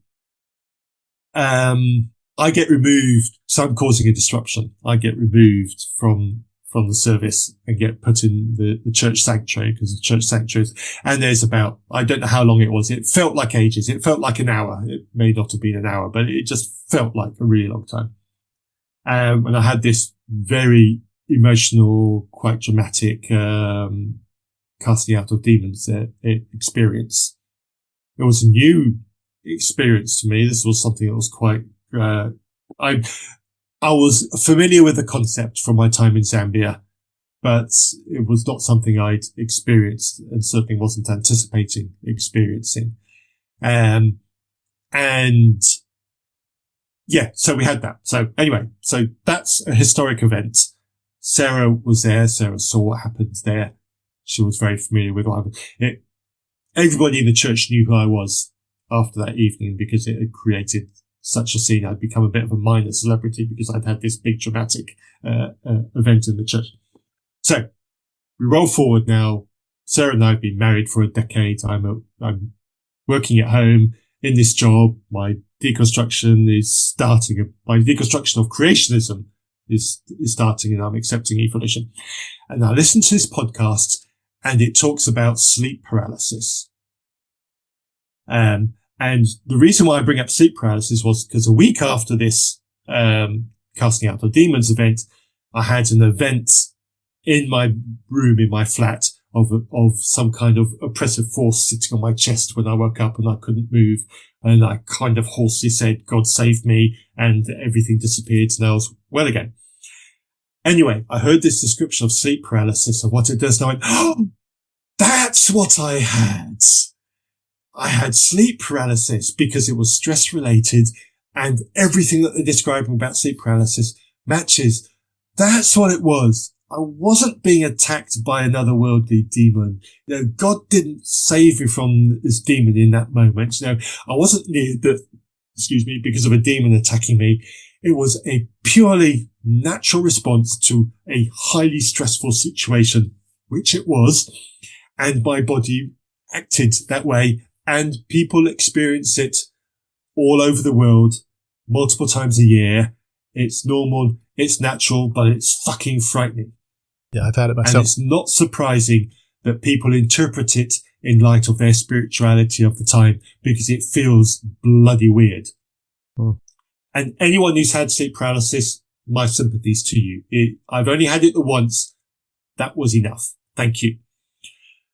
So I had this moment of explanation, and that was like, oh, you mean there are some things that don't need God? Oh, you mean there's some things that happen and they just happen? Oh, you mean there are some psychological things that can happen and we can misinterpret it because of our frame of mind, but it's actually normal and natural. And this misinterpreting is also normal and natural, but we lack the capacity to be able to tell the difference. Oh, you mean all of these things could literally be normal, could literally be natural, could literally happen without the aid of anything supernatural, and it's entirely explainable. Oh fuck. Now what? No, seriously, now what? Come on, Matthew. Now what? And it was that got me thinking, because now I had to ask the question, how many more of my experiences in life did not need God? Because that one moment is the one that anchors me to God. Every time I'd had doubts in the 15 years between the event and that explanation, every time I had doubts, every time I dared to question God, I went back to that moment, because that was my anchor. That was when God literally saved me from demons. And it was that proved to me that God was real. And now suddenly science is telling me, not just telling me, but showing me, not just showing me, but literally convincing me that that was not real. So now what's happened is the absolute anchor of my faith, the thing that grounded my faith, that terrible fear that held me to God, that one immovable pole that kept my faith, is actually not real. And that was a very real cold sweat, oh my God moment. What do I do now? And it was deeply unsettling. Genuinely, it was unsettling. What I love about that. I'm sorry, kid. No, you carry on. You ask. I love just the fact that as you say that, one of the most amazing things is that it was already always sort of an option that could have been interpreted that way. But because of sort of, again, going back to the poisoning of the well concept, you've excluded that there's natural explanations for any of this. It's always a God thing in some sense. And once you really give yourself that freedom to say, I really, really, really want to have, let all the options have their chance to explain themselves and say, maybe I could explain it this way or that way. And to have a scope for the imagination to say, maybe it's not through the biblical worldview that I should best understand this. It's so hard to open that door when you're in it. But once you open it, it's like, of course there could be another explanation for this. Yes. And you realize that it's not just that particular issue, like that one topic that you're rethinking. Now you're not saying, what about that one particular experience or that one thought? Should I reframe it? You're stepping back to your actual filter and saying, do I need to look at my filter now? Because man, my filter is screwed up. And once you get to that level, oh my goodness, all hell breaks loose. It's like there's Pandora's box. Yes, it really is. And yeah, cognitive dissonance is a feature of that. So to any listener who's going through something like that, cognitive dissonance is your brain telling you something's not right. Don't fear it. Seriously, cognitive dissonance is not something to fear. It's your brain literally telling you there's a problem here that needs solving. Don't fear it. Embrace it. I know it's harmful. I know it is really unsettling. We've all been there. But seriously, I mean it. Embrace it. Go and pick up the piece. Compartmentalize the pieces. Pick it apart bit by bit. Talk to someone. Please, for God's sake, talk to somebody. That was a mistake I made. For God's sake. For your own sake. Yeah. I know. So there's no, I don't know, for evolution's sake. I don't know what the right word is to use instead. For Darwin's sake. Well, can I ask, once you got to that point where you said this, I really could explain my life as a whole in a completely different paradigm. How long did it take between that point and when you actually said this really is bullshit? I'm done. 3 years. Wow. It was 3 years of, I need to know if God exists. This is the key question. Everything else is fluff. The key question, can I be sure that God exists? And the one thing that stopped me doubting has been removed from me. I need another way. And if I don't have that anchor, if I don't have that thing that tells me, because by now I was in need of certainty. And I cannot worship a God. I cannot dedicate my life to God if I'm unsure that God is even there. And because if I'm unsure that God is even there, I cannot be sure that God loves me the way Christians tell me that God loves me. Because I need the entity in order to feel the emotion. Yeah, that's amazing. I love it. I love the way you describe it too. That is like exactly how it happens. You get to a point where you just you realize that the carpet's been put out from under your feet, and you don't have any of it anymore. And I think the thing that's fascinating about that part of the journey is that you end up connecting other dots very quickly, such as you're connecting dots, such as maybe evolution was part of this history of the earth. Maybe the earth is old, etc. Maybe there wasn't an Adam and Eve as I understood it. And once you start connecting dots, and it doesn't take long to connect the dot of maybe the Bible's just a human book. And the minute you cross that threshold, it's like, wow, like where do we go from here? Absolutely. And that is exactly my conclusion. The Bible is just a human book. You only need to read it with open eyes and see that. But that's aside. And so I'm here in this place. I've got that moment, that's major spirituality of God removed from me because of a scientific explanation. And I've got my creationist upbringing removed from me because of superior scientific explanations. And so I'm left going, right, okay, I need to sort this out. I've got a worldview here that depends on things that tells me is a lie. I need to reorient here. I need to change because I can't exist as a functioning human being on a maybe.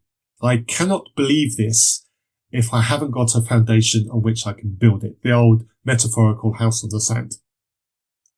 So my evolution investigation continues, and I become convinced of the truth of evolution. Let's just cut that short. You don't need me to go through all of the details of that, but that's what eventually happens through variations of geology and biology, etc. And don't you start throwing that carbon dating bullshit at me. You know, there are other ways of dating things. If you're going to date the wrong thing using carbon dating, you're going to get the wrong date. Methodology matters. And that's one of the things I learned. But the other thing that I learned about science is comfortable with ambiguity. Science is comfortable with not knowing the full answer. The best scientific papers, when you read them, you get to the end and they say, oh, by the way, more research is needed. You know you've got to a good place when you read something about science and it says that at the end, because you know they're acknowledging this is what they've got, this is what they've learned, there are more things they want to learn, and here they are. Christianity never gave me that. In the book that I was involved with called Still Unbelievable, which was a response book to Justin Briley's book, Unbelievable, 10 years of why after talking with atheists, 10 years I'm still a Christian.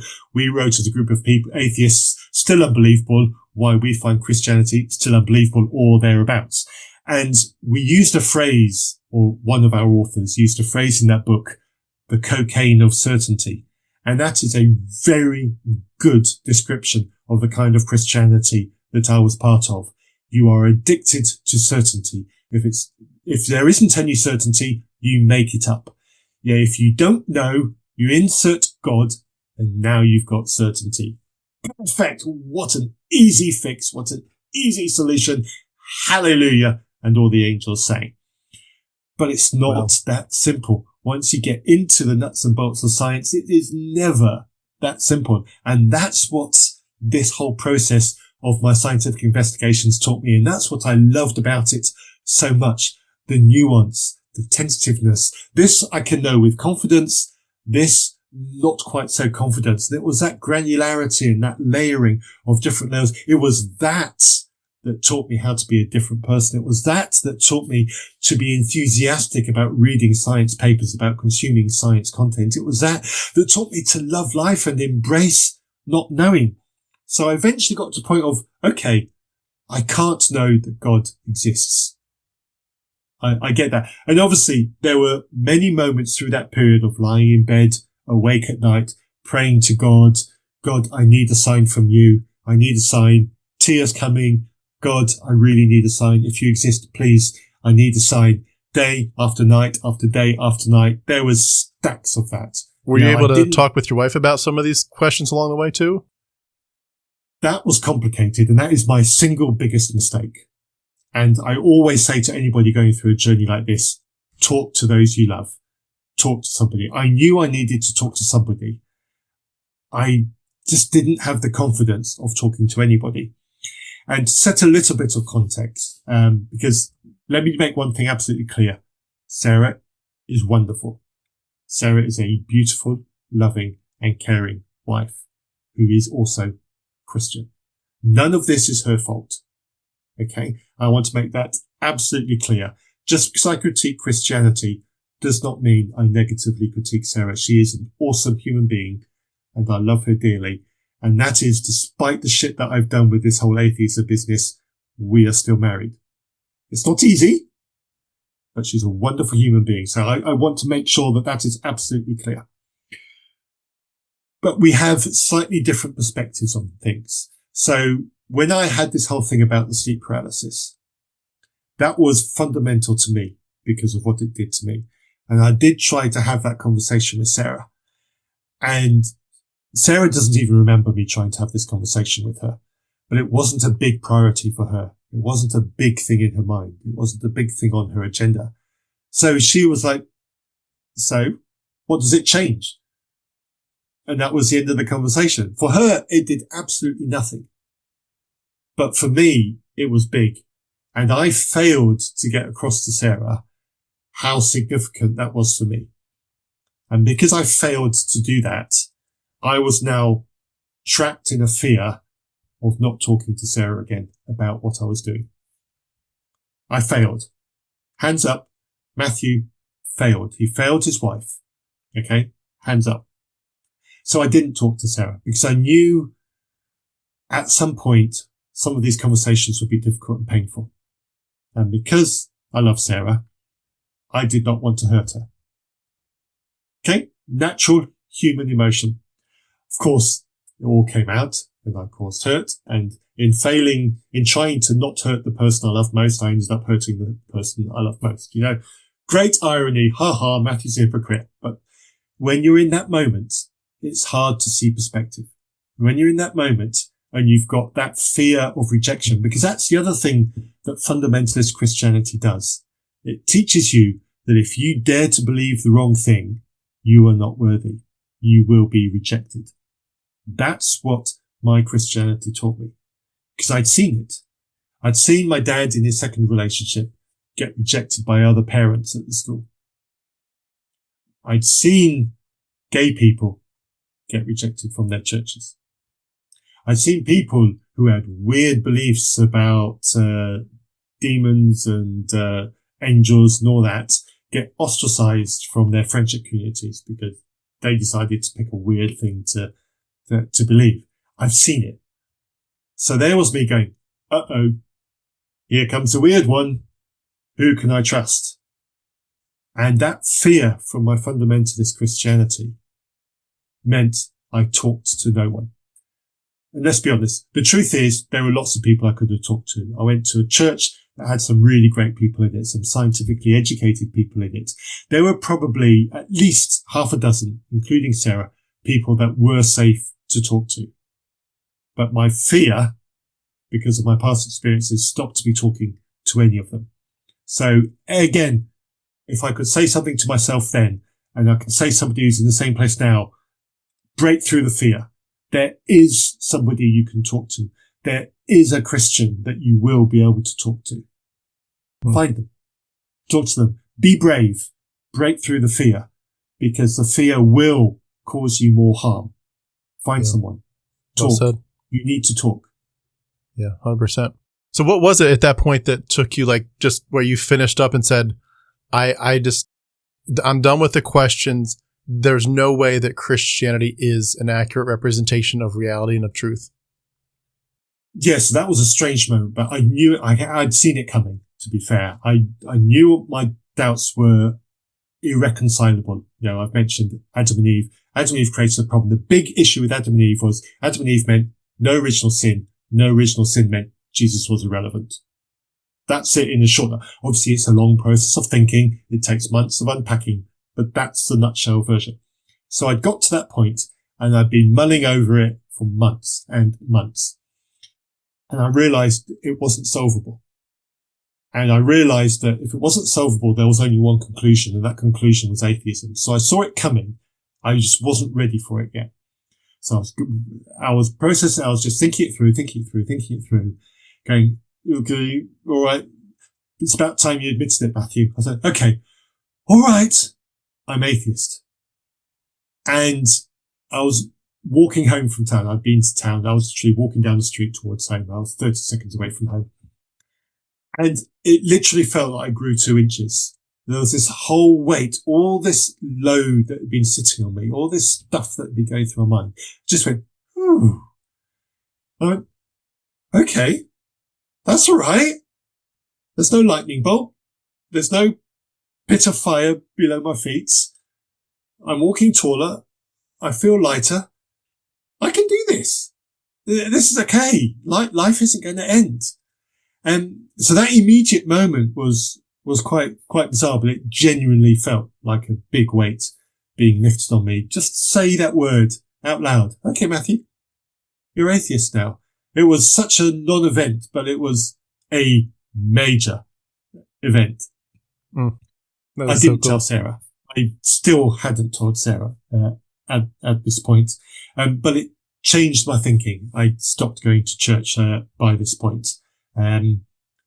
So Sarah was going to church on her own, and I wasn't. And for context, we had a personality issue with the minister of the church we were going to at that time.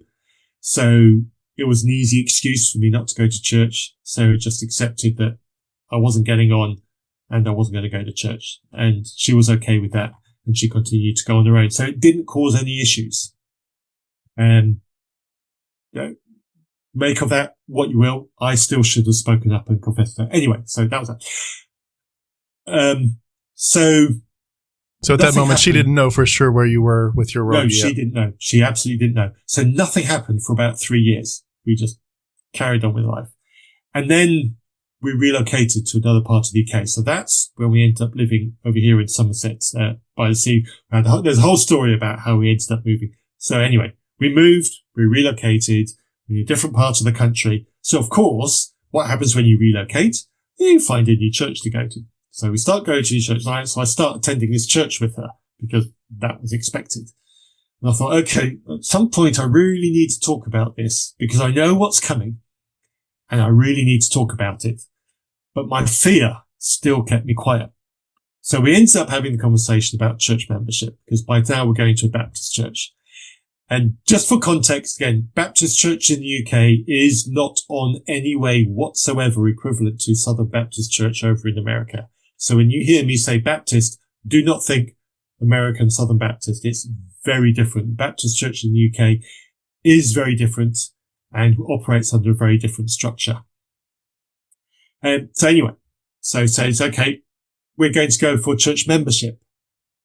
Yes. Okay. We need to have a conversation about that. Why? I don't think the church is going to accept me as a member of the church. Why? Because I'm not a Christian. And boom, there it dropped. And she didn't see it coming. And I was like, what, you mean you hadn't worked it out by now? And that's not a nice thing to do to your spouse of 20 years, guys. Let's just say it's not the way to do it. And that was quite devastating to her. She didn't see it coming. She thought it was just the issues we were having with our home church previously. She didn't realize that that's what it was. And Sarah suddenly had to come to terms with the idea was she would be that woman at church with the atheist husband. Because we all know what that's like, don't we? I've been that Christian at church going, that woman over there, she's sitting on her own because her husband doesn't come to church because he's atheist. He hates Christians. Oh, poor woman. How terrible for her. I've been that Christian. And now I've just condemned Sarah to that. That's not nice. I hear you. I gotta say, I'm smiling because number one, I relate to it, but number two, I feel like I need to. Can I play devil's advocate for a second at the same time? I understand why you're being so deprecating, self-deprecating. I understand why you feel like you could have done it differently and better. And admittedly, we all could. We all could have done better with that. It was a very precarious time. But at the same time, I've got to throw my 2 cents, if you can allow me to, again, play devil's advocate here a little bit. Go for it. If we had grown up as white supremacists, and arguably, there's a lot of white nationalism that's wrapped up into a lot of versions of Christianity, but I mean like pure, raw white supremacists. We're basically, neo-Nazis for that. If that had been what we'd grown up in and we married someone that agreed with that, you at a certain point realize, what the hell am I believing? This is wrong. All races are beautiful, and whites are not the best people on the planet. Our skin is all beautiful, all the colors. And yet that your spouse still believes in white supremacy. And I'm not saying your wife, I'm just saying anybody's just in that particular story. We all know what will happen if, and you go to neo-Nazi rallies, you're going to the Ku Klux Klan stuff. You're hearing the messages. Let's get the anyone that's not white out of our neighborhoods if we can. What can we do?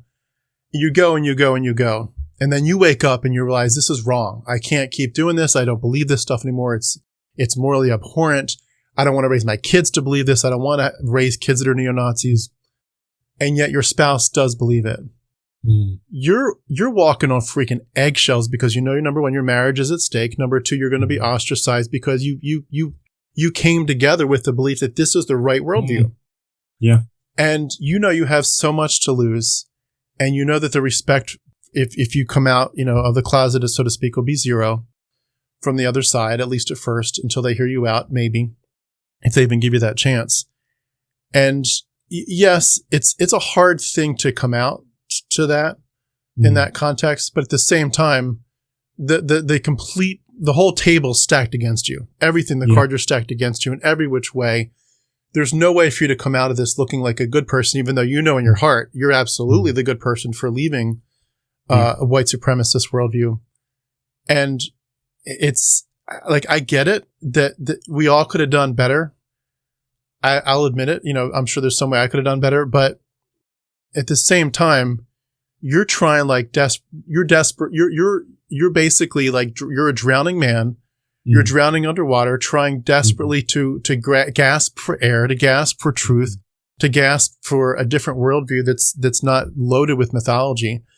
And you're trying your best to just be your best and to do the best without also trying to, you're also trying to not make it the other person get on the hot seat where you're like, can you not see how foolish your worldview is? Yeah. You're stuck in mythology, and you're stuck in a worldview that says you should espouse, genocide and land theft and child bride and stoning and circumcision, like, and blood magic and scapegoating. Like, can you not see how stupid your worldview is? And you don't want to say it that way because you don't want to be condescending and patronizing, but that's what you really know. That worldview is bullshit, and it's toxic beyond words. And they're stuck in it, and they want to paint it as beautiful. And this God that will burn you in hell is a good father. And you're like, what kind of father burns his children in hell? Yeah. And you're in there neck deep in it, and you're trying to just tiptoe and you're trying not to hurt feelings. You're trying not to do anything. And the cards are stacked against you so bad. And then you finally come out and say it. I understand that at that point, that puts them in a bad spot. But we also, I think, again, pardon me for if I'm going too far here, but I know you like to call it like it is too. So I'm going to call it like it is from my perspective. They have controlled the narrative for so freaking long. They have controlled the emotional status quo and what's acceptable, the list of what's acceptable and what's not for so long that when you finally speak up, it's like your little, what's his name from that story? Now, please, sir, can I have some more porridge? And you're like, you feel like you got to stumble over yourself just to ask for a second helping of porridge. And in reality, you should be saying, excuse me, but this is toxic and you should have already seen it. And I'm sorry that I didn't give you every bit of warning that this was coming. But you know what? I was set up in such a way that I was going to fail no matter when I did this. If I did this 3 years ago, if I did it now, I was going to freaking fail. You guys were going to judge me like crazy. And I had every reason to basically curl up and feel like I was going to die, go into a cave and think my life's over. Because you guys predisposed me to think if I leave this worldview, my life is over. My life in terms of God and heaven and eternal life, but also my life in terms of the community, it's over. And I feel like I want to encourage people, going through this to say, yes, try your best to do a really good job of being communicative if you can, as early as you feel like you can, but also give yourself the freedom to realize these people are basically, this is an entirely hyper narcissistic, hyper controlling worldview. And they want to control every aspect of everything. And when you speak up, they're going to actually crucify. Now that you're like, you're so wounded as a human, you've lost your heavenly father. You've lost your community. You are about as wounded and desperate for acceptance as you can. And at the moment when you are just like on the floor in a pool of blood and you tell the truth about where you're at, that's the moment that they're going to start kicking you for what you believe and say, you are such a rotten person for not whatever. And it's like, for crying out loud, you're just trying to survive. You're in ultra survival mode at that point. If they have any decency and any empathy, they would say, just like you would say to a homosexual coming out of the closet, like, oh my God, what have you been going through? What kind of pain have you been going through? Can I help you? I care about your pain. This isn't about you just totally didn't live up to my expectations and I'm going to judge you harshly for like, you don't have to jump through hoops for me. I love you. You're the love of my life. No more hoops. No hoops. Don't jump through hoops. If you've been thinking you have to jump through hoops, cut it out. There's no hoops left. I love you just the way you are. And I think Christianity predisposes us to feel like we gotta apologize for apologizing. And it's just, I know what you're saying, and I'm not discounting the fact that we do need to do a better job, a lot of us, at when we come out. But these monsters have controlled the narrative for decades in our lives. At a certain point, when you lie on the floor in your blood and say, I gotta get done. I'm done with this. Yeah. If they can't have the grace to respond and say, I love you. I love you for being freaking honest. And that must have been so hard to tell me you're an atheist or a gay person. That must have been so hard. The fact that there's like just this expectation that even after all this, you're still the bad guy. Yeah. I'm sorry, but part of me just wants to give the middle finger and be like, you're absolutely right, Tim. And me on Still Unbelievable podcast, I am a very spiky bastard when it comes to Christianity. If anybody listens to any of those episodes, I really am. I've heard that. And I call it what it is, and I do not hold back. But I also have a spouse, and it's a tough line, because I've been there. I've been that Christian. For many Christians, hearing criticism of Christianity feels to them like a personal offensive attack. They don't differentiate between a personal attack and a critique of the structure of Christianity. They're not capable of differentiating between the two. And that causes problems. And I try to draw attention to that. And I say, you need to separate you from the belief. You're not the same thing. And it's hard to do because Christianity sells this lie to us.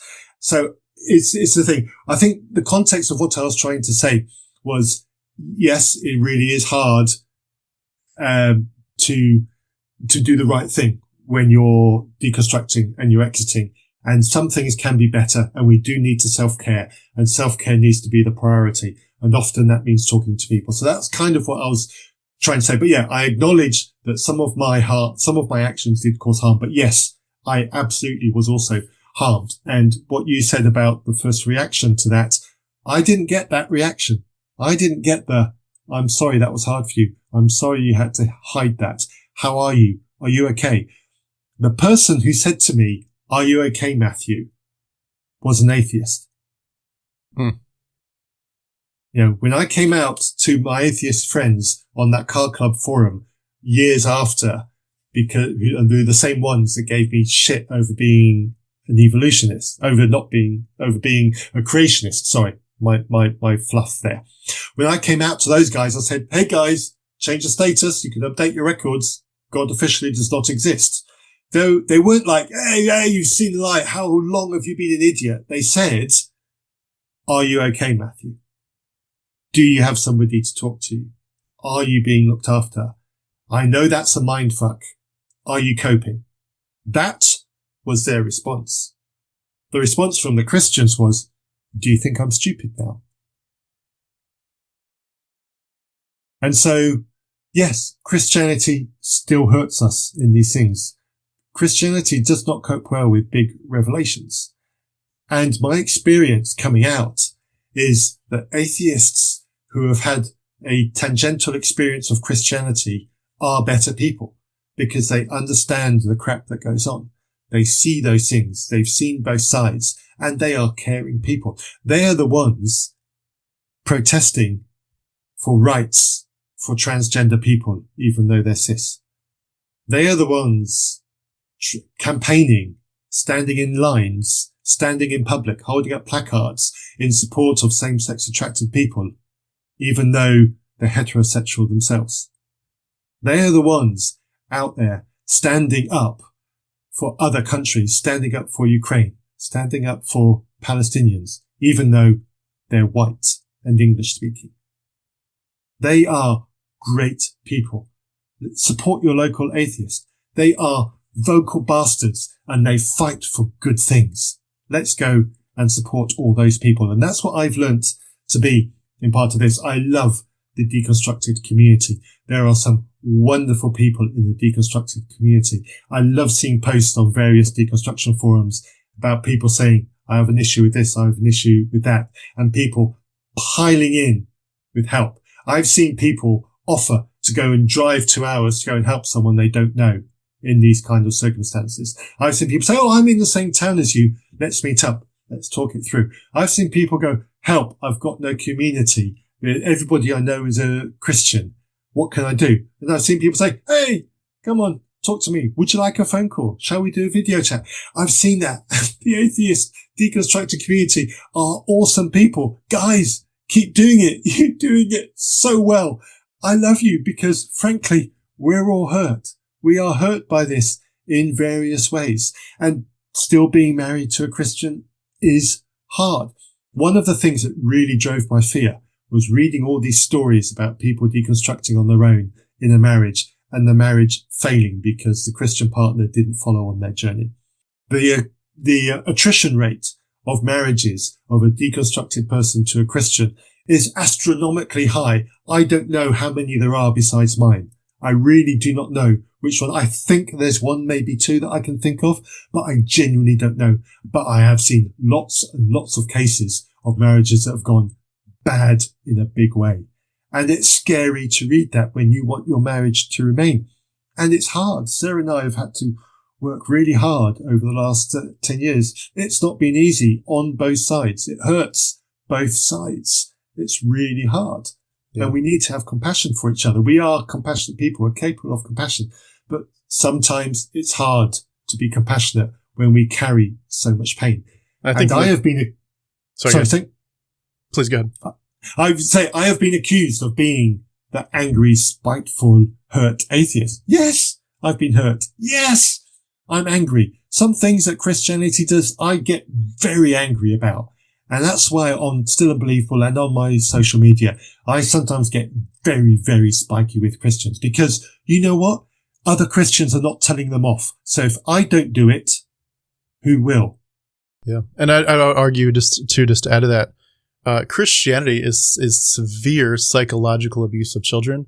Yeah. If they can't accept people who stand up and say, we will protect children from psychological abuse, and arguably a lot of physical abuse as well, but psychological abuse of children, telling little children, you are broken before you even enter this world. You are wicked and worthless. And I understand there's versions of Christianity that try to soften that. But when you look at just the verses as they stand, they tell you messages of you are, your best is awful. Your righteousness is like a filthy rag. There's none that does good. No, not one. We've all fallen short of the glory of God. And that God is judging your head, judging your thoughts all the time and condemning you and basically telling you that without the magic blood of Jesus, you're nothing. And you basically, for a lot of versions of Christianity, you will end up with being tortured. That's how much you tell that to little children and condemn them. I'm sorry, but if you all feel like you're a little bit sensitive at my judgment and you're like, you're being too harsh. I'm sorry. I'm going to stand up for the children. I'm sorry, but fuck that. I'm going to stand up for the children. You are wrong. You're hurting children, actively, long-term hurting children. Yes.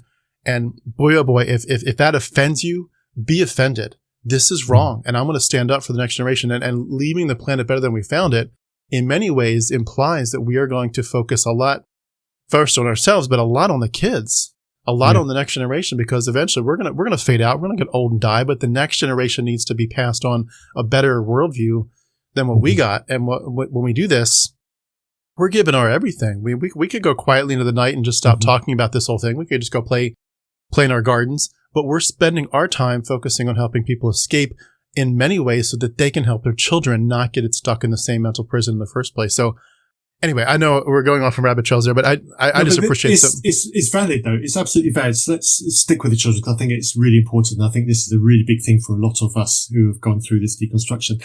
I had a moment during my deconstruction where the whole morality question came up. You know, if God's not the source of morality, if God's not the root of morality in my heart, how do I stop myself waking up tomorrow morning and suddenly having this uncontrollable desire to start murdering people? I know it's bullshit, isn't it? But that's the kind of messaging we get. One of the realizations for me, because I'm tired of being told that I rejected God. Fuck no, I did not reject God. God rejected me. I begged God to show himself to me, and God did nothing. God rejected me. Don't give me this line that I rejected God. It's bullshit. So anyway, I've got a daughter. Well, Sarah and I, we've got a daughter. And the realization that there is nothing that our daughter could do to stop me wanting to have a relationship with her. Absolutely nothing. She could have an absolute hissy fit with me and say, I don't want to talk to you again, Matthew. Daddy, you are terrible. You've done this, that, and the other. You're an absolutely terrible human being. I want nothing to do to you, because I've said something similar to my own father. If she came and said that to me, the very first thing I would do would be apologize and beg forgiveness for what it was that I would have done. That is absolutely the very first thing that I would do. And I would do whatever it was necessary to fix that broken relationship. And because I know that that's what I would do, because there is nothing, absolutely nothing that my daughter could do that would make me want to have nothing to do with her. I would always seek a reconciliation under all circumstances. And yet, God could not treat me that same way. God could not respect or love me enough to do that for me. I'm better than God. That is the truth of it. In that context, every single atheist who would do that for their children is better than God. Let's take that. Let's embrace it because it's true. And that realization was absolutely dramatic to me. It helped me to realize that not only is the existence of the Christian God questionable, the character of the Christian God is absolutely monstrous and unlovable. So even if you could convince me that the Christian God existed, I want nothing to do with that God because I do not like that God. Yeah, 100%. Yeah, especially the Yahweh character. I mean, even Jesus in many ways, but the Yahweh character for sure is just such a psychopath. So I know we've talked about a lot. And I feel like I want to probably do a follow up with you at some point because I feel like we've touched on so much, but there's so much more that we've left probably as part of your story that we just can't cover in one interview. But can I just ask, just for the sake of bringing us to a quick wrap up here, after all this experience, all this journey you've been through, all the questions, the doubts, the learning, unlearning, you've come to a point where you've changed your worldview. You've had to share this with people. You've come to a point of healing and starting your own new life. You've reclaimed your identity in a sense.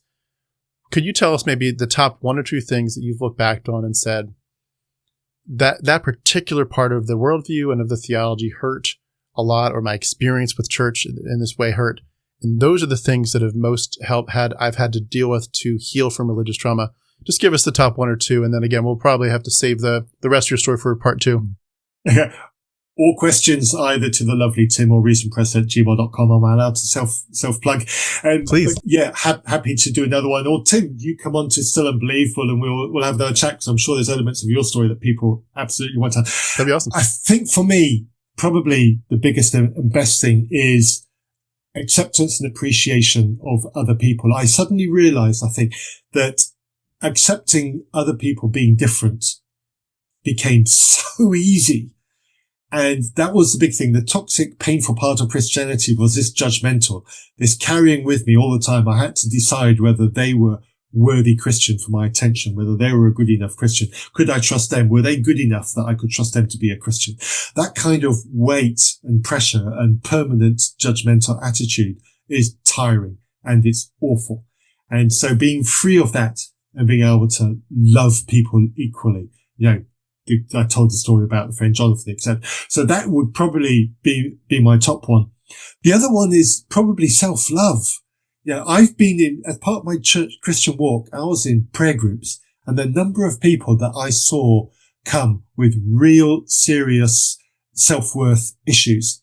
And I've got no scientific basis on which to claim this. I'm not an expert in psychology, but I am absolutely convinced that if you in church tell the message often enough that people can do nothing unless it's God who helps them, that the only reason why they're a worthy God is because Jesus died and shed blood for them, that without any of that, they're just a worthless sinner and destined for hell. If you tell people variations of that message for long enough, they're going to own it and their self-worth is going to suffer. And I've challenged Christians on this and they keep denying it, but I am still convinced it is absolutely contrary because I'm sure I've seen the evidence of that in my work with prayer groups in church and my work as doing a volunteer youth worker in various churches. So that's the other one. There is something really nefarious about the dismantling of self-worth and self-confidence that Christianity does to people that is absolutely deplorable. So those would be the two things that I would probably pick out that Christianity has harmed other people by. Can I get an amen? Hallelujah. I love, those are great points and so critical. You mentioned the Still Unbelievable podcast. Could you maybe wrap us up with a word or two just about like what's your passion with that? Where has it been? Where's it going? And how can people get connected with you? So connect me, reasonpress@gmail.com. Still Unbelievable is published under the banner of Reason Press. Andrew is running his own business, so he's been really difficult to do things too. So most of the episodes recently are me solo, but Andrew is absolutely definitely a co-host of Still Unbelievable. It started originally out of the book Still Unbelievable, which came out of Justin Brierley's book, which you mentioned, Unbelievable. So it's very much a response to that. So I do a lot of episodes of Still Unbelievable, which are critiques and responses to Christian points and Christian comments. So I do episodes like that. I do a few interviews. I would love to do a few more interviews. I'm trying to move house at the moment, so time for me is really precious and really difficult. My house here in the UK has been on the market for a year. It's just, frustration. Anyway. So there are various interviews with atheists, etc. that I've done, but I've also, and I love this part of Still Unbelievable, I've also fallen on the radar of a couple of publishers. So I have been sent a few books to read and to some authors. So I do read a book. Often it's a Christian book, but not always. And I interview the author from it. And I really enjoy that. So in the first half of 2026, I think I've got 3 author interview episodes, fascinating people. And so those are going to come out. I'm reading a book. I don't know if some people have seen this. Is a nice big spoiler. There's a book that's hitting a few waves at the moment called God, the Science, the Evidence. It's a 580 page monstrosity, which promises a lot and delivers almost nothing. I'm trying to read that book, and I don't know how I'm going to interview the authors on that one because it's a truly atrocious book. But watch this feed of Still Unbelievable in 2026 for the interview with the authors for that book, because I have no idea how I'm going to run that interview. I fear it's going to be a car crash because the book is diabolical.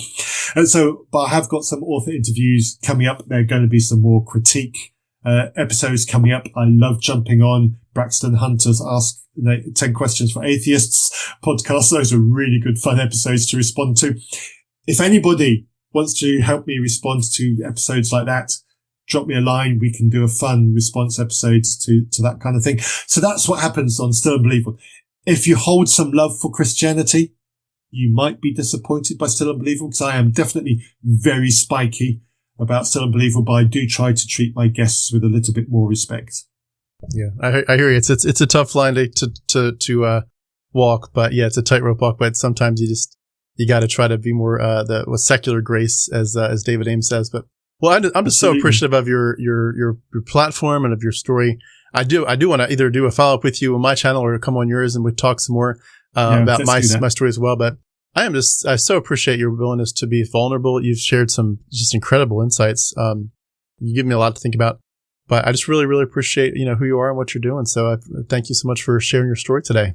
Thank you, Tim. And likewise to you. I know a lot of people appreciate what you do and all the voices that you give to people like myself and etc. So keep up the good work, Tim. It's great that channels like this exist. Thank you so much. Well, I'll just wrap up by saying we speak with Matthew Taylor. Again, all the links will be beneath this video. So please do like and subscribe and follow. Matthew, again, thank you so much for your time today. Great to get to know you. Have a great day. Likewise, Tim. And you. Thank you. Cheers.